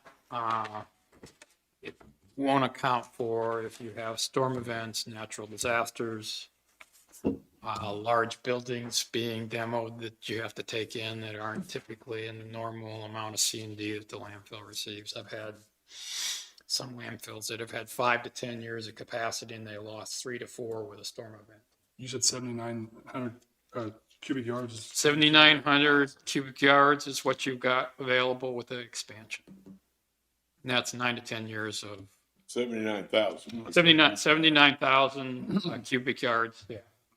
And about 7,900 a year. Yeah, is that 7,200 a year is about what you're using up based on the records going to the state. How many years has that been? I mean, the 7,200, what's that? I look at it and I try and average it over a 5-year period, the most recent 5-year period. I don't look back 10 years or 20 years. I'm assuming that rate probably is not going to change a lot in the next 4 or 5 years. But like I said, it doesn't. You can't account for these significant events or significant demolition activities.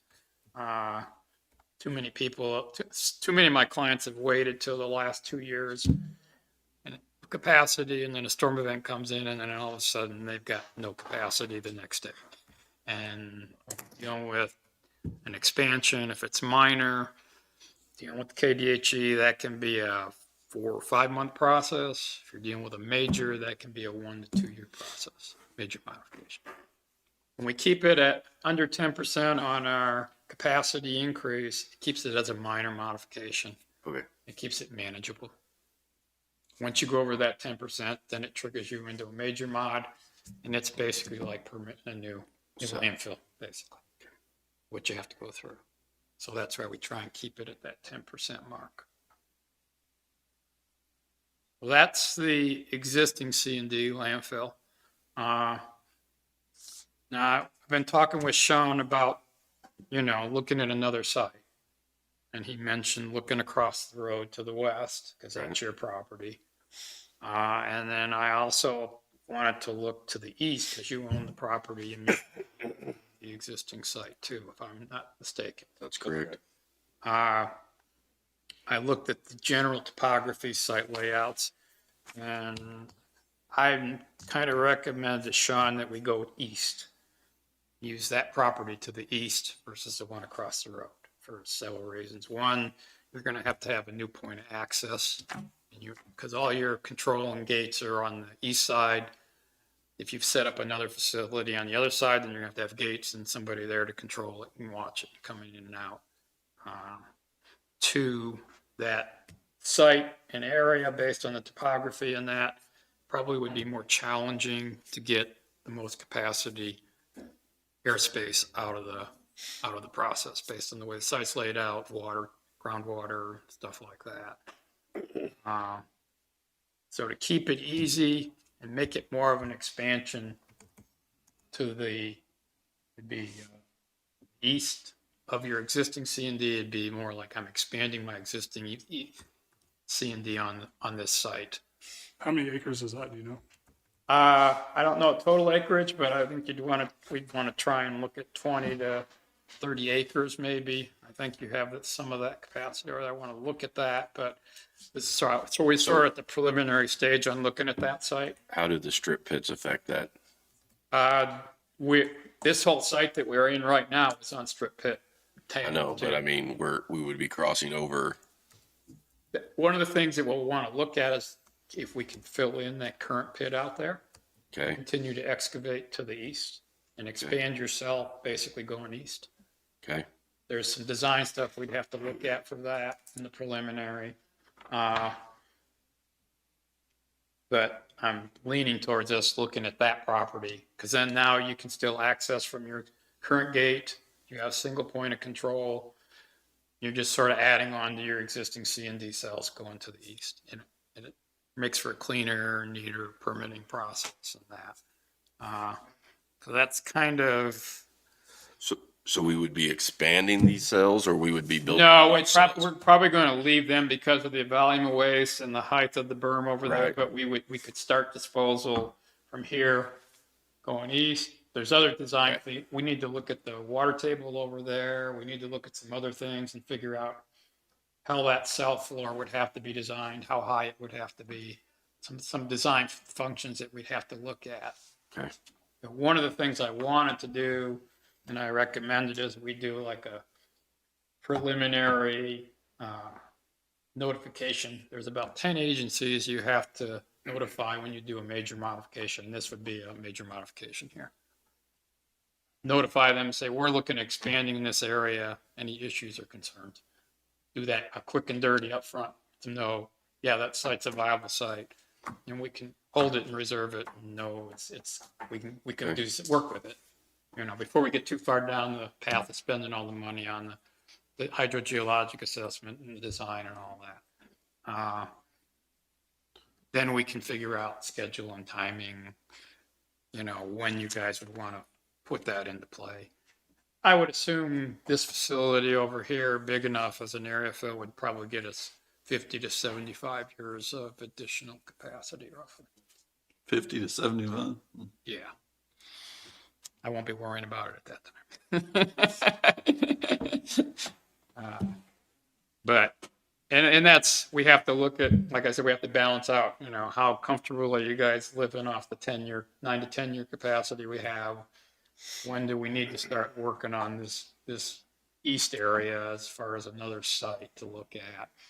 That could be a 2-year, could be a 5-year down the road where we start to get involved with that. My thought on that is that we finish getting our current site done, and then we roll right into working on permitting the new site When you mean get the permit done for this, basically? for the modification. Okay, yeah. And then as soon as we're done with it, we start permitting on our new. And there's steps we can go through to manage the cash flow, and I don't want to misstep and start doing something ahead of, you know, like I said, we want to get the 10 agencies approvals up front. That could be a 3-month, 4-month process before we go any farther and start spending more dollars. That's fine. I try and phase it and spend the least amount of dollars and have a critical path and say, okay, we pass this critical juncture, we can now spend this time and effort on the design. Costs start going up, basically. Right. You know, it's a sort of an. I mean, is that So, how you guys feel about it too? are we going to be incurring costs? So if we do go with a 10% expansion vertical, are we going to still incur costs and permit and everything to go east? Or would we be better off not doing the vertical, finish out our 50 cubic or 50? You have airspace right now for the minimal costs that it's costing us on them. We've already spent the money on the vertical. We're done. It's going to the state. You're going to gain 9 to 10 years for the amount of money we spent for the minor cost of the vertical.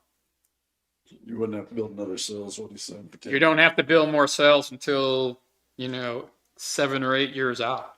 You know, you have the luxury of time. You know, and you can look at your cash flow and your budgets, and we can sort of lay out a plan to look out 5 years, 10 years. Okay, you want to have it constructed in year 7 when you're still getting near the end of life on this one. Have it approved, and then once it's approved, then you have the flexibility of jumping over and starting disposing of it when you get close to finishing this one. You know. Yes. That's what I'm thinking. I've had too many clients wait till the last minute, and then we're moving waste twice. And it's not pretty, not effective use of time and dollars. Okay. So that's the expansion discussion. If you guys got any discussions on that? And I gave Sean some 10-year projections on overall costs and associated with us looking at this area, what we would need to do in sequence and that, you know. So we'll need to rework those. I sort of threw all that together yesterday. You remember them off the top of your head? Or Sean, do you have them, or do we want to talk about it? To rework them. These are all preliminary right now for ongoing stuff, but so we have some budget numbers to work with. a lot of this is going to be subject to change, you know, based on how we proceed and timing and all that, but at least there's some dollars on paper for you guys to look at. These are all the different things that I could think of that you have ongoing out there. There may be a few other things that get added to it as we drill down and get into additional paths out there. And maybe I can talk about the transfer station now and then. I've got the transfer station review that Pfefferkorn did, reviewed that for Sean. They came up with two approaches. Replace the existing structure, which is a 30 by 40 building, and construct a 30 by 40 building on the same footprint.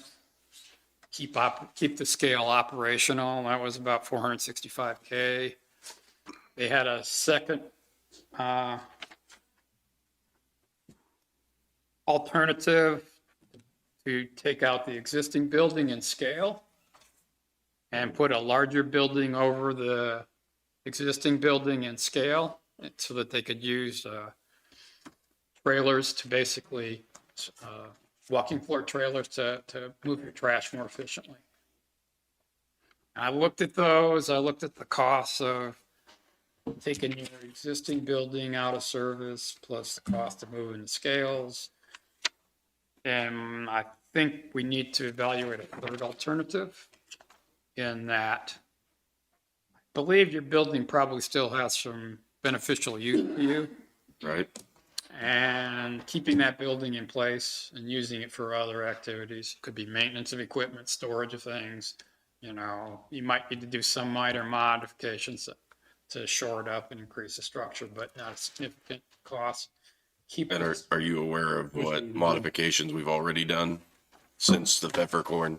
No, I'm not, Okay. but I'm assuming that building has beneficial, I've glanced through it, walked through it, it still has beneficial use for you guys, so I wouldn't recommend demoing it. And we'd come up with a different idea anyway of putting the transfer station back here. Moving it to the east of the Behind. existing Right up- facility. Right up next to the fence almost. You got room to work with back there? That was my third alternative to look at, moving it to the east so you'd have room Yeah. for the trucks to come in. Yeah. You could keep your scale where it is and not pay the cost of relocating your scale too. Okay. We need to look, we want to look at maybe the useful life of that scale, remaining life of that scale too, see if that makes sense. You know, but those are the two things. I think moving that building to the east, you've got plenty of space back there. It would give us more room for the trucks probably to come in and out. And that's what we had talked about, right? Yeah. You're gonna spend the money on that building, the new building, no matter what. You want to build the bigger building for the longer term.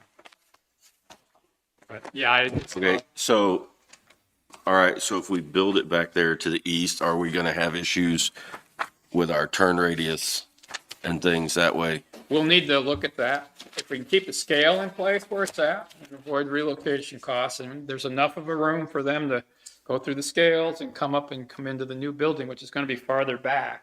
They may have the ability to adjust that turning radius so that where the proposed location east is less constricting. I don't know. That's part of the Okay. thing that we want to take a look Okay. at. But I think I'm leaning in that direction if we can make the trucks work. We had talked about coming in here behind the weed department building, Sure. And putting the scale over there? putting the scale like, yeah, somewhere over here, but then hitting it, coming like this, hit it, and then come back out, I believe, or was it turn? No, yeah, was it? I can't remember exactly, but we talked about moving it here behind the weed department building. Sure. I know there was, Concerns over the water wells? We have monitoring wells over there. Yes, Water wells right in We have some water wells too. You have a water well there or monitor? Those are monitoring. monitoring wells. Yeah. That's what I'm Yeah. talking about. Well, I mean, this gets to looking at the 30-year period. If we're done monitoring, we can argue that we want to abandon and pull those out. And do this we is- have any guess on when we closed out the municipal waste? Like I said, 94 before. I didn't come, I've been here a long time, but I didn't come to 98, so it was before that. and this is the existing right here. This is, we can't get into this part. That's That's the municipal waste. Yeah. we can't get into that, right, if we had an approach? You got solid waste, so you might be able to build the road over the top of it if you needed to, but you're gonna have settling issues over time probably. something you can look at. If we can work in between the maintenance, that building and the existing landfill, we have the space and we can do that. I mean, technically, if we needed to argue to move those monitoring wells, we could present a technical case to move them, if we really needed to keep them, So if the scales need to be replaced or need to be redone, If the scales are outdated and you need to put new scales in, then we can put the scales where we need to accommodate the new layout, but trying to avoid the cost of relocating the scales right now if you don't have to. The other thing is you're gonna lose, when you're constructing the new building and the routes in and out, you're gonna lose operational ability to keep the existing transfer station running. If you keep that existing transfer station and scale in place, then you can keep your operation running while you're building the new infrastructure, as well. What's typically a useful life on those scales, you know? It depends on the traffic going over them. Depends on how you maintain them. I've seen some that are, 10 years probably when we bought them, Gary. It's been a little longer than that, I think. 15. they might have a 20 to 30 year lifespan if they're taken care of and maintained. But it depends on how much salt they're exposed to, road salt and everything else. And there are undoubtedly different qualities to begin with. too. yeah, you can spend 100,000 or you can spend 400,000. I'm sure we didn't spend 400,000. But I think you guys want to keep your transfer station operational while you're trying to do this. So Yes. that's what sort of drove me to, you got the space. If we can make the layout work better for you, then it'd be a better, probably long-term alternative than trying to shoehorn it into your existing building. Because this is an operation you're going to run for another 20, 30 years. You want to make it as efficient as you can for the long haul, for the dollars you're spending on it. Okay. Sure. Commissioners? yeah, go ahead. You do. Okay, so I just have a question. I wasn't thinking about this today at all, but Danny, you'd given me, when we had talked in the past, some options on, hey, if we don't do solar, what are we gonna do? We gotta come up with something.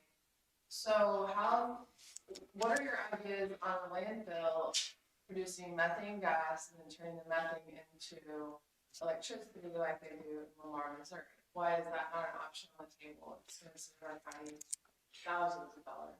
The kind of landfill we're talking about here is construction demolition landfill, and it Not does not. municipal waste. Okay. All your municipal waste is going to your transfer station and it's all to where. So, Arcade. Ally, when we're talking about the municipal waste, that cell is already closed. And he's saying that we could be approaching our 30-year. Closure period. Hopefully. Right. So it's been closed for close to 30 years. Not for municipal. We're transferring, and that's where the transfer station comes in. So we're taking that municipal waste, whether it's from our compactors or commercial haulers coming in and dumping, and then we're hauling it to Arcadia or Iola. So who would? No. You have to build an extremely large municipal solid waste landfill. And you have to have the ideal conditions for the decomposition of the waste, breakdown, to justify the cost of putting in a methane collection system, generation station. Definitely balls going. So you need to be on the side of the landfill to justify going with that approach. So when you say expanding the cells, you're still adding more trash. The But- cell dynamics, we're talking about construction and demolition waste, which doesn't biodegrade municipal solid waste. So like we just approved to waive some of the dumping fees, to minimize the dumping fees on the house. That's where that's what kind of things are going in, yes, into our cells.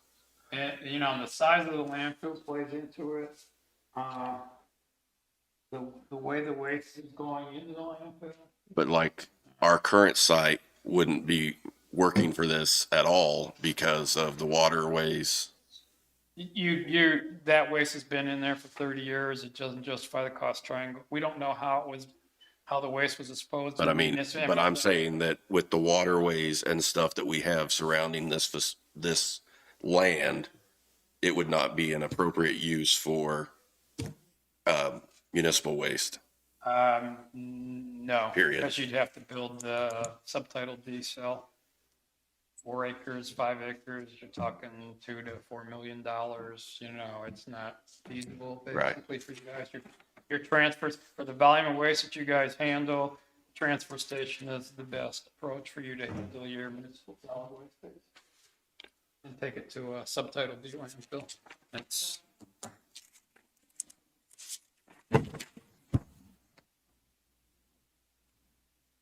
I mean, there's other just general, smaller, ongoing activities that'll need to be taken care of, but these are the major things that I looked at and evaluated for you guys. I don't know if you have any other questions. Hopefully, So if we left the scales where they were and we did a transfer station back there behind how we talked, would we just come off the scales, go left and then straight into the building and out the other end? we might have to come off the scales and loop out and then come in. I don't know that. We have to look at the size of the building and look at that. See if there's a route we can do with the existing scales. Would we be able to because I know that the existing landfill, I know there's a road and stuff here, but would we There's be a able, fence here. Right. You have all this space back here, depending if you put your building here and the ramp to drive in and out. I don't. because we have to go back over the scales, right? So would we come out and could we do a turnout back here and then come back through? Well, I mean, you could go out this way and come back in to hit the scale if you needed to. You know, I don't know with the And then are they logistic. gonna have to pull back through the building, or are they gonna be able to wheel out and go between the building and the existing building? Those are things that we want to look at. I haven't looked at the transfer station layout in detail Okay. on the roads. I just determined that this is an alternative we need to evaluate. And So does that fence mean, is that significant? I mean, is it just, or is it, we'd have to look at, see where the fence is to the landfill boundary, because we have a road over here to access that cell. As long as we have access, we can look at our access to this cell too, and if we need to modify it. But we would need to make sure we still have access to the cells. Right. But there's space between that road and The fence. the fence itself too, so we have more capacity. We could move the fence if we needed to. I don't know Okay. that we need that fence down here, because you have fence around the perimeter of the site. You may be able to take that fence out. Okay, just an internal fence right now, I think. yeah. I don't think we have other fence Yep. around the perimeter. Oh, yeah, we got Do we? fence here, yeah, there's fence. You've got a gate and a fence at the front of the property. Yeah, you've got a way of closing Okay. off everything, so you have Okay. security Okay, front of the gotcha. property. Yeah, I don't even think that gate, that fence is used for, it's just to store stuff up against, I think. Tires, pile of tires, I think. Yeah, things like that, but I don't know, I'd be maybe having Pfeiffer Corn look at this third alternative. They're already Have done- invested in yeah. this, and having them do that third alternative, you know, I don't want to reinvent the wheel. They've already got some of the momentum, you know, but would be my recommendation, to have them look at that and see what that alternative would be and recost it, because we can eliminate the demo costs for the existing transfer station. If we can eliminate the relocation costs for the scale, that's $225,000 that you guys don't need to spend, Right. and still have the beneficial use of the building, you know. So the public would just come, I mean, they could come in here on these scales and go straight up to the cell. Yep, Trucks could come through and do whatever. go to the transfer station, yeah.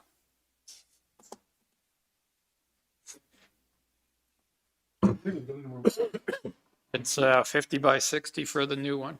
Is that what we talked, 50 by 60? Now, if you're moving out and back farther, they may be able to size a little bit different building for you too. Bigger building or a different layout, depending on how they look at it. But now you have more of a footprint to work with. You aren't trying to tie yourself to the existing. But so like what you're saying as far as, so here's our existing fence back here. And what you're saying is that this, on this side of this road could possibly be used as well? All of this area here could be used. Okay, Because that's what I'm thinking, a building here, and then you come off the scales and swing out, go through, and then you can turn around here and come back out this way, and they could still use that to go. Well, and you could feasibly come off the scales, and this is miscellaneous. You can come out here and Swing wide. around, swing wide, come back through here. go out, and if they need to hit the scale again, they can come back through. I don't know, are you, yeah, I mean, And if- those are things to look at and evaluate the different options you have Okay. based on your footprint. You know, but I You think, see what we're talking about? I think it's a more efficient, longer term operation plan for you guys. Okay. And it's to be a safer operation too.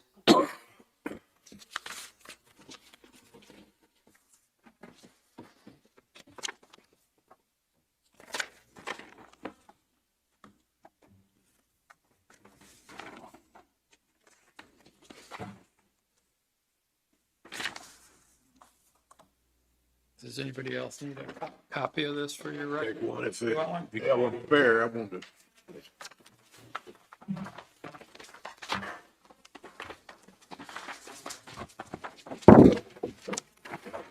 Any questions, concerns, anything to think about? All right, so we've already done our engineering on the raising the cells. We've already sent everything in on that. No, I've got, that's done, was finished Friday. I was gonna sit down with Jessica and Sean and say, yeah, this looks good. I wanted your guys' approval before I sent it on to KDHE, Okay. but I wanted to make sure you guys had a chance to look at the whole package, you know. Well, to me, that's a no-brainer just to go ahead and raise the sills. I think so too. Get your time, basically, which is the Right. key thing right now, and then you can work with your finances and how you want to project things out. So we basically have 7 to 9 years to get this new one built. You're looking at, I would budget a 2-year process from the time we start to the time we would submit something to the agency, and it's a wild card on. Right now, I'm working with Charlie Bowers at the KDHE. I've had a 10, 12-year relationship with him, so we've got a good working relationship, and he's practical, and we look at the applicability of the regs and how to apply them and make them work. We've got a new batch of KDHE people coming through that have no experience or knowledge. It's more of an uphill battle to get a permit approved. So for permit engineering and all that stuff to open this new one, what are we looking at? I mean, do you think, average price?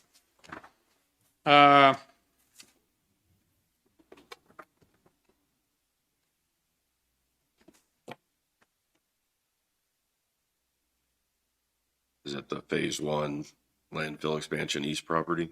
There's a major modification. It includes the preliminary screening, hydrogeologic investigation, permit application, and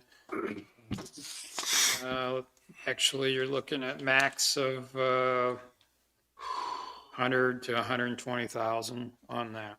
On just the Major permits. Major permits and design for the landfill, the major expansion to the east. But then down below on the major construction costs, the phase 1 that you have listed out there. Yeah, that's, 350, I just threw some 650. ballpark numbers in there right now. Depends on how many acres we do for phase 1. We want to permit the whole site if it's 20 or 30 acres, one large cell. And then we'd only construct it in phases as you want it to. Is that what we should do? That's what you should do, yeah. So we're looking 300,000 probably at the, the very most in 10 years to open that, you say? Costs are going to change a lot in 10 years. Yeah, I can't project what diesel fuel costs will be there and other things. I just threw some rough numbers in there, assuming a 4-acre site to be developed. You could be looking at 650,000. And there's other things if you guys self-perform part of it too. I mean, if I have some counties have scrapers and have the ability of digging out a lot of it ahead of bringing a contractor in to final it, you know. I've worked with some of my other clients that they have the ability, and if you have time on your side, you know, they use their own road and bridge crew. When things are slow, they'll have them go over and work on the new cell and excavate. Well, That's kind of what I'm visualizing that happening. So what do we have to do to have that, start that process? Just get permitting designs? once we get the permit and design done, and we get it approved, then you guys can start the construction process on your own Give schedule. ourselves 3 or 4 years and we've got time frame to work with it. Yeah, Our next step is budgeting probably then, huh? yeah. And I've worked with counties on working it both ways, you know. Sometimes it just, they need to crank it, they need to get it done. It's quicker and easier to get a dirt work contractor to come in and do it in a month or two to get it done, you know. Having GPS on the equipment also helps get us closer to the target. Okay, and like our ARPA funds can be used for this, Jessica? Or not? Yes, we have not allocated any. And I can come back next week with the amount of funding we have left. Okay, How long do we have to spend that? So we have until the end of 24 to allocate it. And I think it's 25 to spend. that's my understanding as well. And like the last thing I've got from you was we had 817,000 available. Is I that, think that was before Chris's radio project. That's so correct. that Probably changed. I can Right. bring that back next week. Okay, thank you. is that like a use it or lose it type? Can you bring all the ideas that's been thrown out to put that money towards too, just so, maybe can we do a workshop over the ARPA funds I completely? mean, at this point, we've either accepted or rejected everything, so now we're down to the landfill. Okay, we don't have no applications waiting? Nope. Okay. Oh, we took action.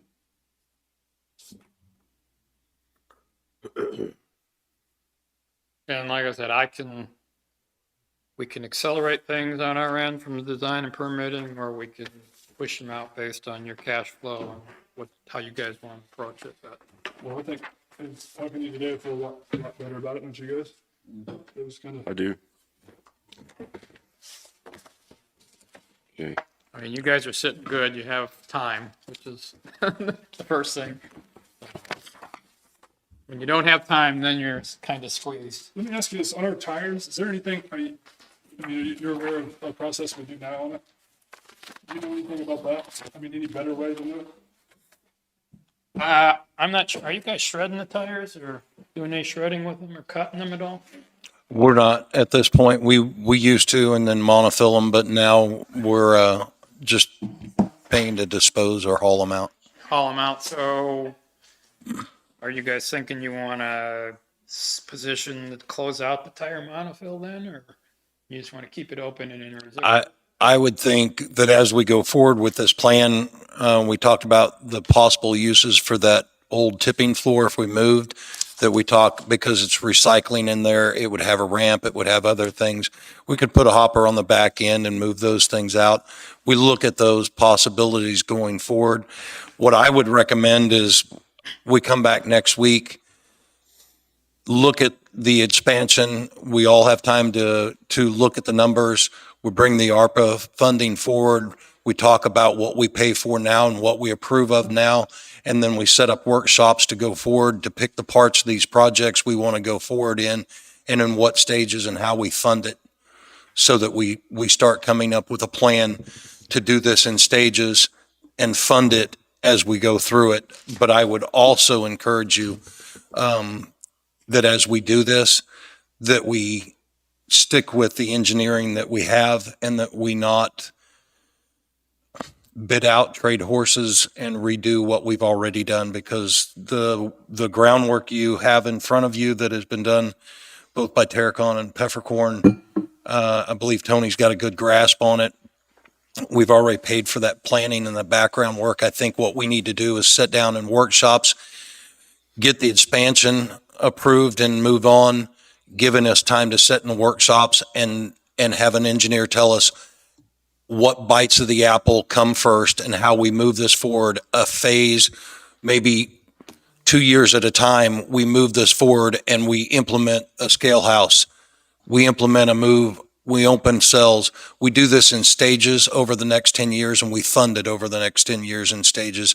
That way we don't end up with tomorrow the sun's going to set and we have to have a plan for the next day, both for the operation and for the funding. I think we've got plenty of time to deal with this. We just need to give ourselves that time and start moving forward. You want to bring Al in next week? I can, yes. Come in, give his So if you guys want to run through that, and if you need me Those to are come good back, comments. you know. I mean, he's there every day. He's the go-to. As far as tires go, it's always a problem for most of the landfills. It's just not you. Typically, they get cut up, shredded, and put into the cells to to minimize the amount of capacity you're using. But it's gotten to where a lot of them say just come in and haul them off. The main thing is you stay below a certain number. I think it's 500 or something on your site because of your facility operation plan. It limits how many tires you can have just stockpiled. Otherwise, you get dinged when they come in and do inspections. But shredding and hauling is, or shredding and burying, if you have the capacity, is good. But right now, you guys are sort of landlocked with that tire monofill. I don't know, you guys got anything else for him? Thank you, Tony. No. Yeah, like I said, you guys got my card, so if you guys have any questions, just feel free to reach out to me.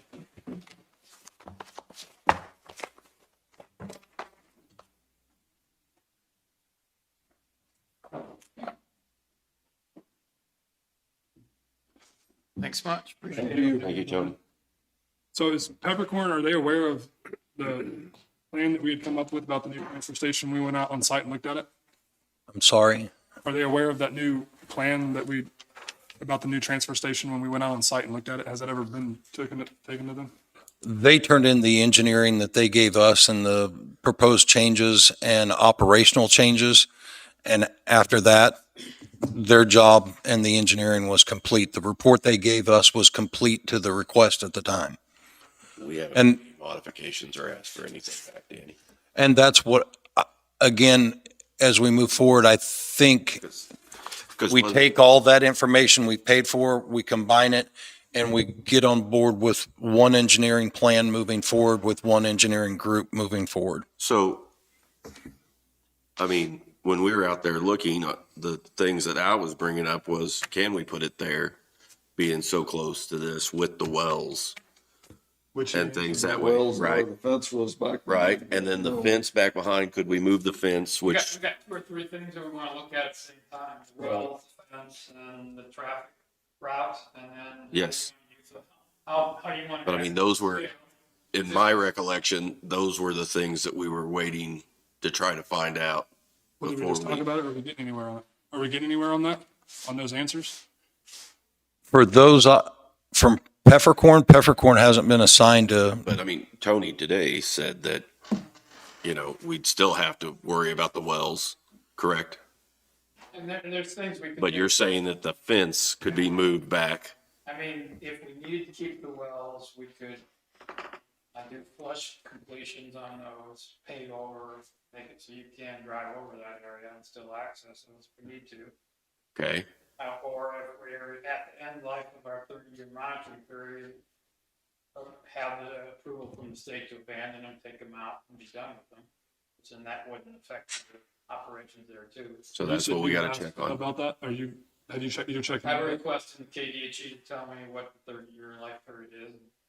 And we'll take a look. We've got to get one more round of analytical results to say, hey, there's nothing in the well.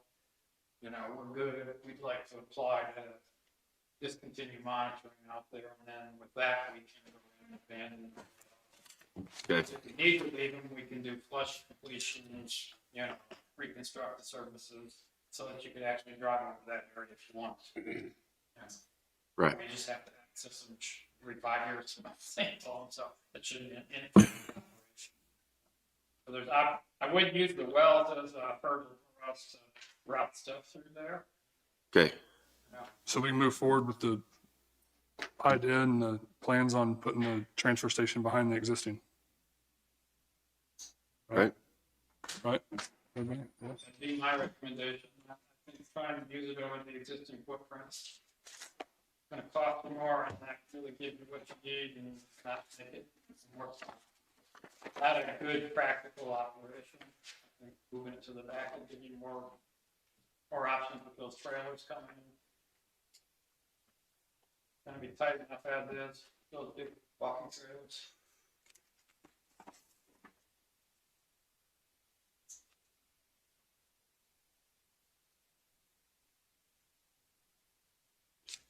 So we'll get answers from that. We'll go ahead and, do we need to submit anything to, are we going to use Peppercorn to design this transfer station back here, or what do we? I would recommend that we come in next week after we've all had time to read through this, develop our questions, do a work session, and talk about the funding, talk about the parts of the projects we want to move forward on, come up with a plan between ourselves, and develop that and go forward. And that way I can make those contacts. You can tell me who you want to do what and how we want to proceed. That way we don't overrun our funding mechanism.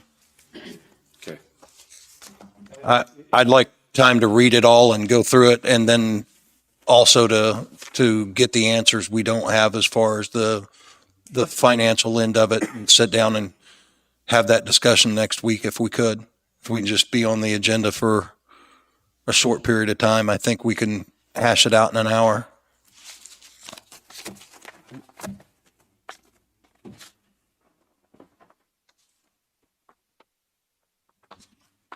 Do we feel like we need to bring Alan next week, or, I feel like we do. It's his department. I feel like that if anyone should be in the loop, it should be him. So, I think if we're going to start talking about operational changes, he needs to be in the discussion.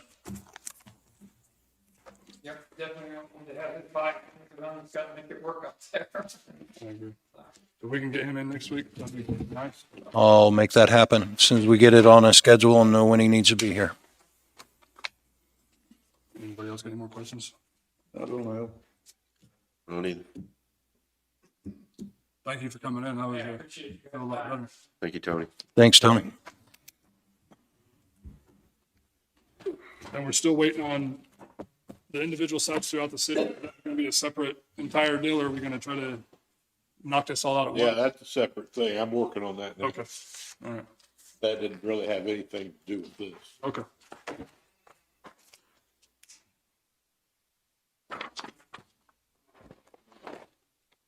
John, you got anything else?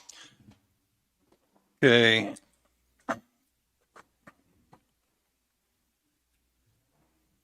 Todd sent a request in.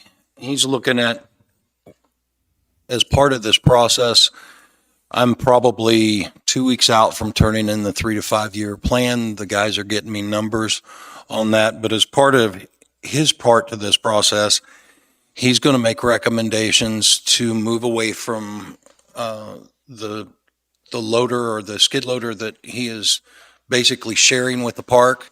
He's using it during the asphalt season, and they use it for the rest of the season down there. He's going to make recommendations that we change that to a high flow. And as part of that, the reasoning for that is he'd like to use a cold planer that is larger and would be more operational. It's a 40-inch milling head. He's done the research behind it, and what units it would be suitable on. If we didn't agree to upgrade in the planning or the 3 to 5 year plan, the loader that we're talking about, the planer that we're talking about, would fit with simple modification the loaders we have now. So these are used to remove imperfections such as high spots or break ours in our asphalt so we can lay a much better patch. A new 18-inch head starts at about 20 grand. New 40-inch heads about 48, with the prices varying between the configurations. Currently on Purple Wave, there's a 2018 model with low hours or usage hours. The cost of that 40-inch head, he believes it could be purchased at the cost or around the cost of a new 18 and be much more usable, but it would have a 10% commission. Todd is asking that you allow me to bid 20 grand on that 40-inch on Purple Wave as part of his equipment improvement plan, which would bring it up to a total bid of 22 with the 10% commission. that goes, I think, sometime this week. It's within the next few days. That's the reason he's asking for this.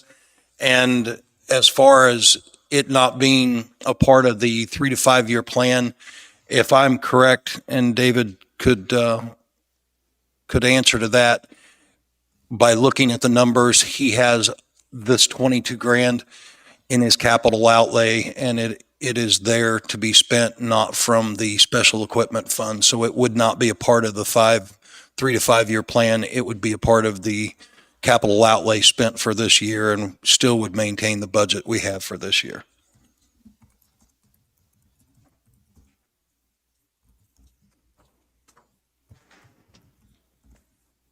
What do you guys think?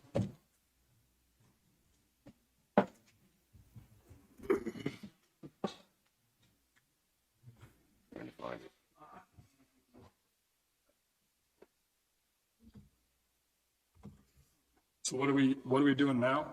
Do we have anything? Do we have a piece of equipment that we're using right now? The only thing that I'm aware of, if we do have anything of this nature, would be much smaller. And that's the reason he's wanting the 40-inch and the high flow, so it's more appropriate for the operations and leveling the roadways, putting in the patches. As I said, it's part of what he's looking forward to as far as equipment in the future. He talked to the current owners, and the equipment was run for very few hours, used for one project only, and then put away and hasn't been used since 18. So they basically looked at the cost of a rental, decided the rental versus purchasing wasn't a good plan, made the purchase, and it's set after that one project was completed. How often is he gonna use it? I mean, is it something that we should just rent from Cat or Foley, or? I don't believe this is going to be cost beneficial to renting. It's the same problem that the people came up with that purchased it for one project. We would use it on multiple projects. There's still 68,000 in the fall district capital outlay at the moment. Then he'll use the loader at the park to run it? The loader at the park is a low flow. We need a high flow. So if we did not approve in the 3 to 5 year equipment plan, we did not approve getting a high flow to replace that unit that's shared between them, we could still operate this equipment with the new cats that you have. Each shop has a new cat, right? Yes, that's correct. And my understanding, there's a small attachment or modification that makes this capable of being used on those units. So if, again, in either plan going forward, his plan is to use a cold planer of this size to aid in multiple projects. That's why the hurry, because he believes, after speaking to the owners, the hours justify this, and in talking to them, the condition of the machinery, they said the only thing that they know is on a side attachment or a line that occasionally they have to tighten it up. There's a small seepage, but there are no leaks to this equipment. So from Todd's estimation, with the capital funds that he's got left, without going into our 3 to 5 year equipment plan, this is a good purchase, and would have been here today, but he's on leave through the end of the year. So asked me to speak to you about it.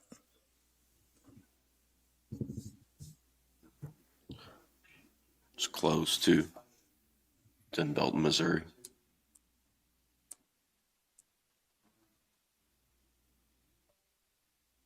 Jim, what do you think? If you get it bought for that, if it's not.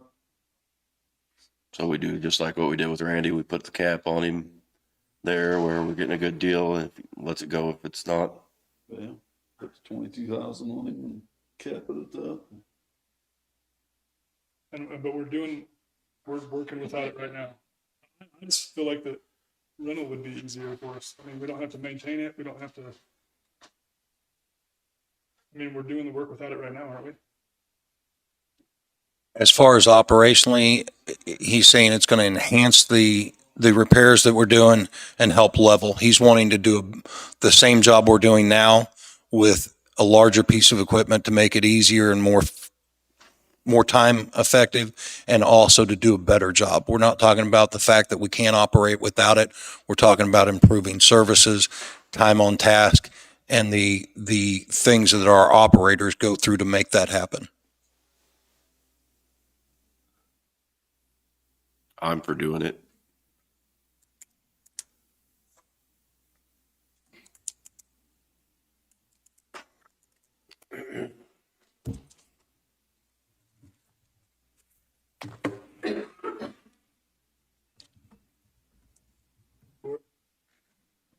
Been on it and see, I guess, we need equipment.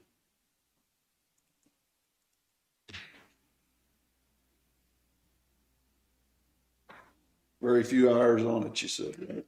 I do not remember what he said, but it was used for one project, and according to Todd, for the year and model, it has very few hours on it. And again, he called the owners and spoke to them and know that the equipment only has a seep that a nut can be tightened up on, and no leaks. So he's confident that the price that he's asking for, the equipment's well worth that cost.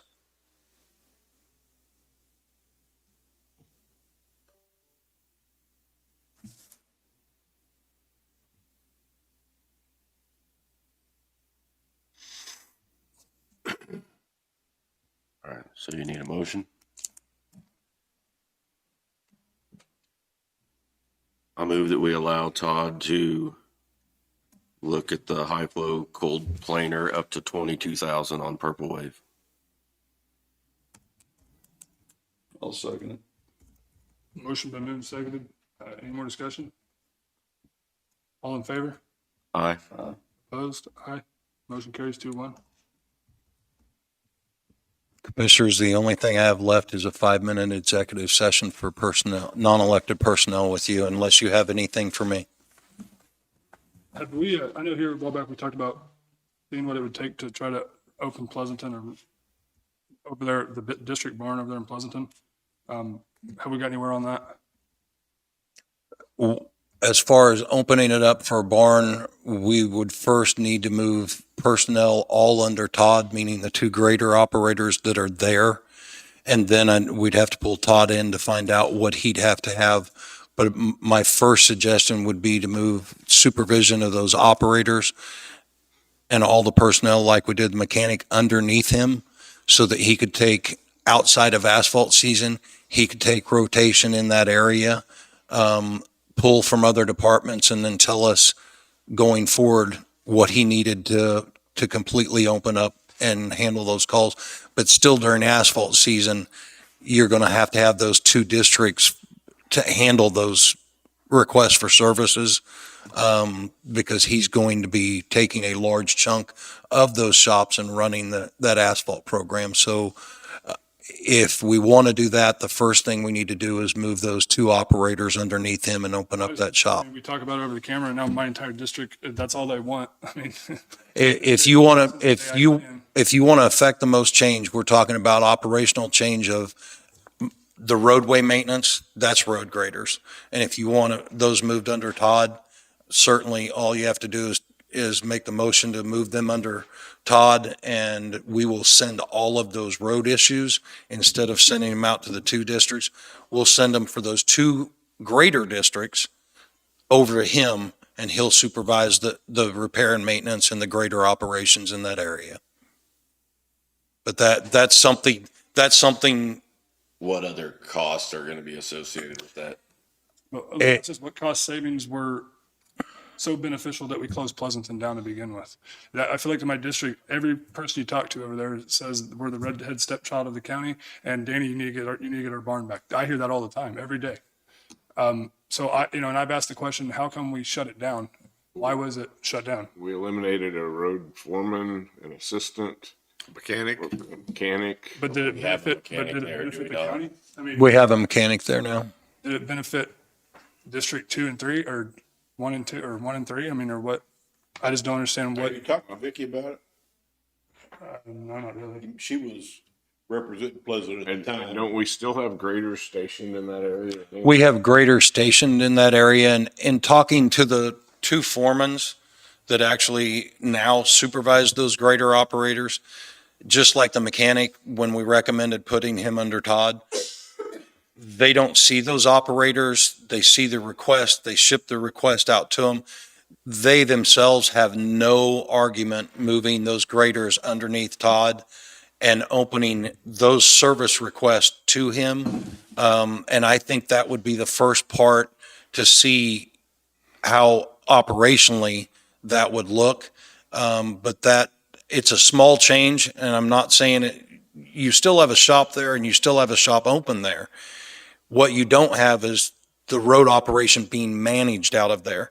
What I'm asking you, if you want to open that shop up, is to move the management of those greater operations underneath him. Give me 6 months and address it again to see if, bring Todd in and ask him when he has 6 months worth of operational experience, what he needs for that area. It's the smallest move with the lowest impact, giving you the greatest amount of change. I mean, our rock budget is what, $800,000? I think we need to do something. I mean, and that's why I voted against the planner on the asphalt. We still don't have a plan for the ditches in Linn County. None. Every now and again, we'll get a grader out there, but then typically it doesn't happen. Does it happen in your district? Cleaning ditches? Yeah. There's a lot of ditches cleaned up in my district. What about yours? I think so too. I mean, there's some been happening in my district, but not, I don't feel like it's enough. Our rock budget is, I don't know, maybe push $1 million this year. We're not doing nothing about it to get that number down or to hold that number where it's at. Well, We've been running our tree cutters. we have had them working on line of sight, installing culverts, and I do not think the only operation I do not think we have done with those machines or that we need to do would be taking those smooth buckets and doing ditch work. But quite honestly, with the projects we've had going, I don't think that's been an option at this point. Priority. It So is a priority in my eyes. I mean, I think the ditches it's a massive priority that we never address. I mean, look at our rock budget when I first got here, it was on a 400,000 and we're pushing, I don't know, 900,000 this year. Mhm. And we're not doing nothing about it. And that's what's crazy to me. I'm a restoration guy. You don't put paint on a rotted wall, do you? Why put gravel on a road that's not made for it yet? Well, I think as we've gone through, we've tried to improve, and I don't think it's not in your area, but I think we've tried to improve the ditch work in several areas, but we do have a lot more to do. And if that's something, like I said, if that's something that operationally you want held under that foreman that sees them every day, that I don't really know how we should do it. That's why I think, again, I think the best impact you're going to get for the lowest amount of tax dollars to make any improvement or change, and the foremans would agree with me, would be move the supervision of those two grader operators and the request in their area over to Todd. So the guy that sees them daily, supervises them daily, and then have Todd come in here, have him come in 3 months down the road and tell you what he thinks of it and what the operational changes have been able to accomplish and what they haven't, what he needs to affect more change. Because quite honestly, I didn't decommission the other shop and I don't know the history of it, but I can tell you, I can't tell you what it's going to take to bring that up to full swing and how much you need to bring it up to get the change that you want. That's going to be operational and more on the foreman's end. I can show you numbers, but I can't answer some of the questions you're asking me without just randomly guessing in the dark, and I don't want to do that. I just don't see why we can't put together a plan for the ditches. We have a plan for the asphalt. We have an in-house crew that does it, and it's a priority, right? I mean, what do we get more calls on, asphalt or gravel? I'd say gravel. I mean, I would have to imagine we have a lot more gravel roads. So I'd have to say we have more calls for service on gravel. and we just keep putting gravel on the roads and not doing nothing about trying to eliminate why it's costing so much to put gravel on it, which would be the ditches, right? I would say we could do a better job always on ditches, but to some degree, I disagree that when we go out to do it, not all of the problem areas do we just lay more rock on it. We have tried to affect changes with those. I'm not taking away. And I know you're not, but I just want to put that out there that we are doing the changes and affecting change when we can, but can we do a better job? Yes, we can. And part of that goes with me getting more operators and filling those shops, which they haven't been full since pre-COVID. I'm not trying to take away from anybody. I'm not saying nobody's doing their job. I'm just wondering why, why do we do asphalt in the house instead of bidding it out? To having a company come in and do it and then having a full-time ditching crew. I mean, which one's more beneficial to us? Which one's going to cost the county less? Save us more money. Well, we bring asphalt in, we contract it. We do the chip and seal, which is the maintenance. We do the painting. We don't do the sheetrock. That's bid out each year and we resurface. I think this year we've done 5.5 miles. So yes, we do some contractual on our hard surface roadways, but the maintenance of it, the patching, the crack seal, the chip and seal, that's done in-house. But that's kind of my point. But on gravel roads, we don't have any maintenance. We just throw gravel on it and try to grade it every now and again instead of taking care of the issue.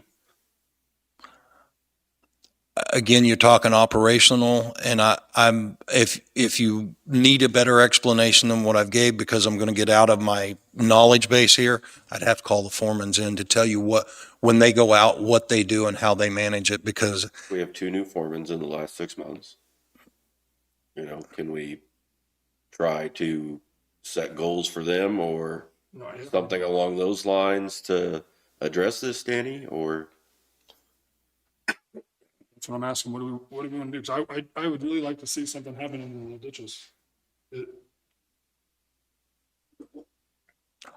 and again, and I don't know where you stand on it, but I think the first operational change is something that I'm getting from all 3 of our supervisors.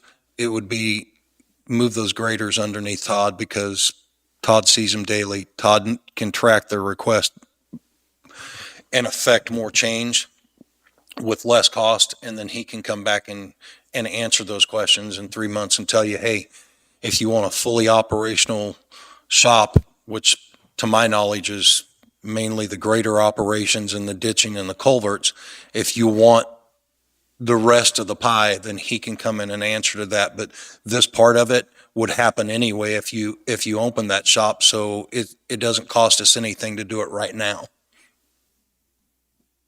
Okay. And it's something all 3 of them agree on.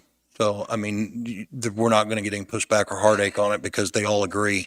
The guy that meets you in the morning and sees you in the afternoon should be the guy that supervises you.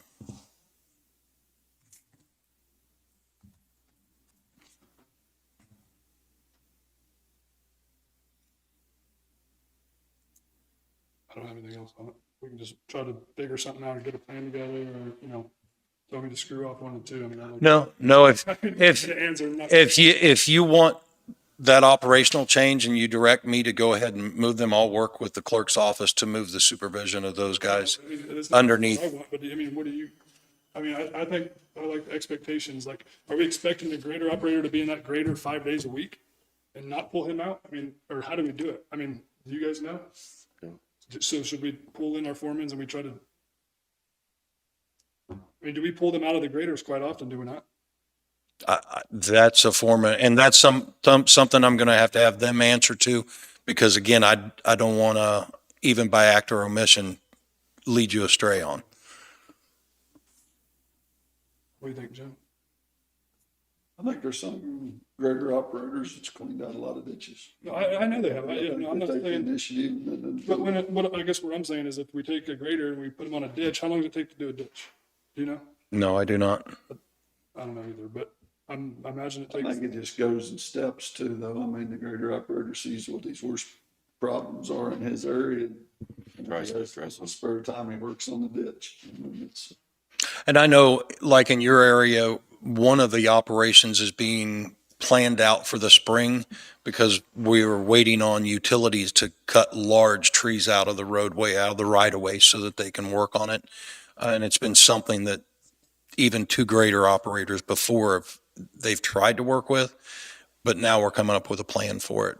We've had foremen reach out to the utilities and work with them, and now that they've got a contact and they're actually planning the removal of those obstacles to fix the problem. So I think they can answer to it, but again, it doesn't, I don't think it gives you everything that you're asking for or headed for, but I do think it's something that, like I said, both those foremans and I think those operators would agree with that they've kind of been placed in a satellite role and they'd rather see their supervision there daily. So if that's something you'd like as a change, and then you want me to bring the foremans in to meet with you, I'd be more than happy with the three of you agreeing. I'd be more than happy to. Other operators, the same situation at Blue Mountain.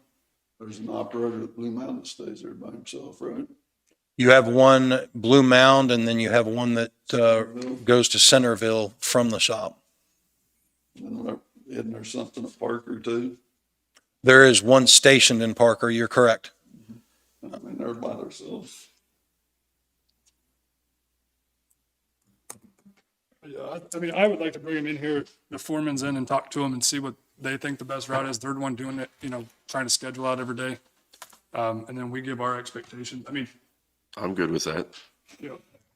with the grader, Jim, do they cut the ditch, but do they throw that dirt back up on the backside? And does it come back down in? It just depends who's doing it. Some guys do what you're saying, and other guys Right. And that's where I think lay the gravel over and build the road up and put the gravel back. I mean, I think that's where we have to be clear on what we want. Our Some expectations. guys, like you say, that's put it up against the fence and it ends up back in the ditch. And then there's other guys that actually blade it over to one side, clean the ditch out and put the gravel back as much as they can. I mean, it's a process because like you say, when they put the dirt out there, there's going to be, but there's also, we could hold it off. And that's where, I want to figure out if Like our rock budget too. I mean, you realize you're looking at from Wade Quarries to who did it sell to next to who it is now. We've had 3 sales. It's become more corporate. We've had rock increases, and we're facing a 13% increase at one of the quarries this year. I think we should go. I mean, we're obviously their biggest client.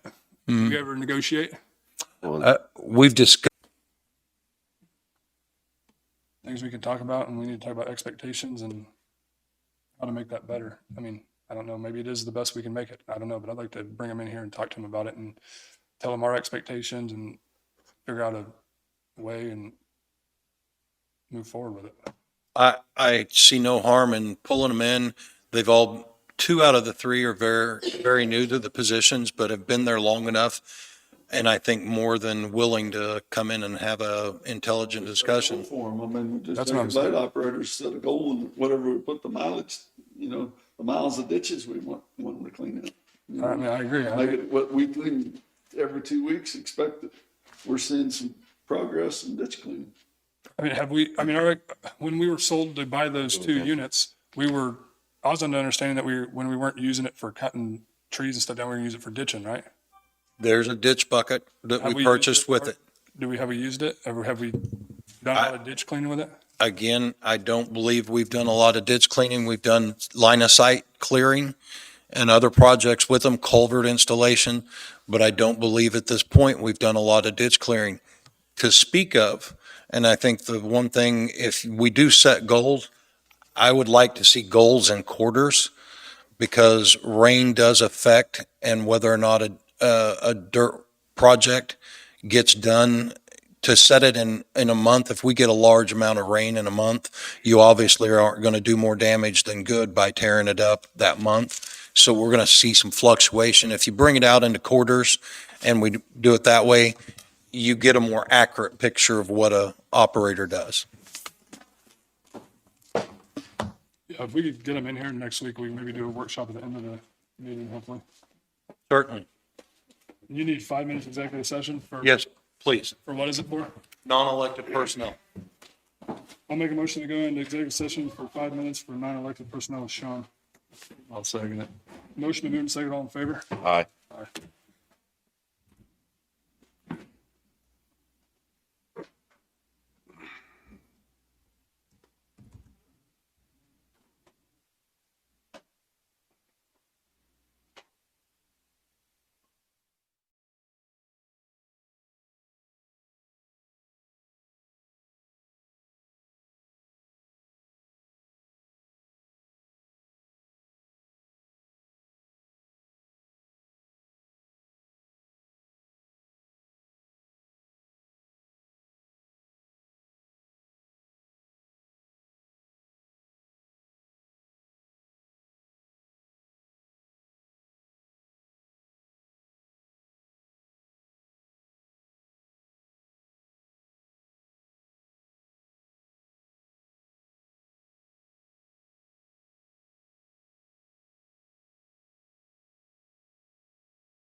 We did have a little bit of action from executive session. Sean? Commissioners, I'm recommending you hire Mike Nation as a operator 3 in the south shop at 10F, which is $19.93.10 an hour, With credit for prior service. with credit for prior service. Anybody got any concerns or comments? No. I'll make that motion. I'll second. Motion been moving second. All in favor? Aye. And to clarify, Commissioners, I should get on the agenda, but I should have Sherry, Al, and 2 out of 3 of the foremans here next week to answer questions. Todd is on leave. Okay. Sounds good. Thank you. Thank you, Sean. Like, we have the employee dinner tomorrow, right? Right. At what time? I'll plan on eating about noon. At the church over here? Yeah, at the Christian church. Where are we at on employee reviews? Most of them in, but I don't think you guys have done any of your supervisors. That's what I'm saying. Or if you had, I wasn't aware of it.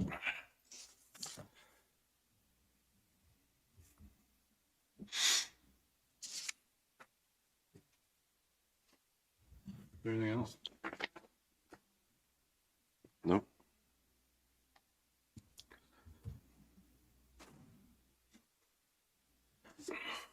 You got something there?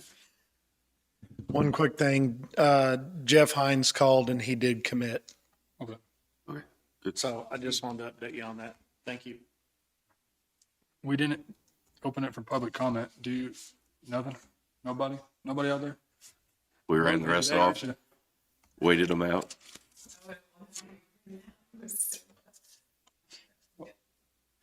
I did notice that when we were gone at the conference that Ally worked really hard on that sign. What, say the name? Oh, sorry. Or you want to, can you step in and say that? No, What's the name? Walter Scott Brown. Is that Walter Scott The Brown? highway finally installed, so. They look good. Good. Thank you guys for supporting the project. I've only been by at night, so I haven't seen them, but hopefully you sent in pictures, so it looked good. So thank you for doing that. All right, there you go. I don't have. All right, I'll make a motion to adjourn. A second. Motion been moving, second, all in favor? Aye.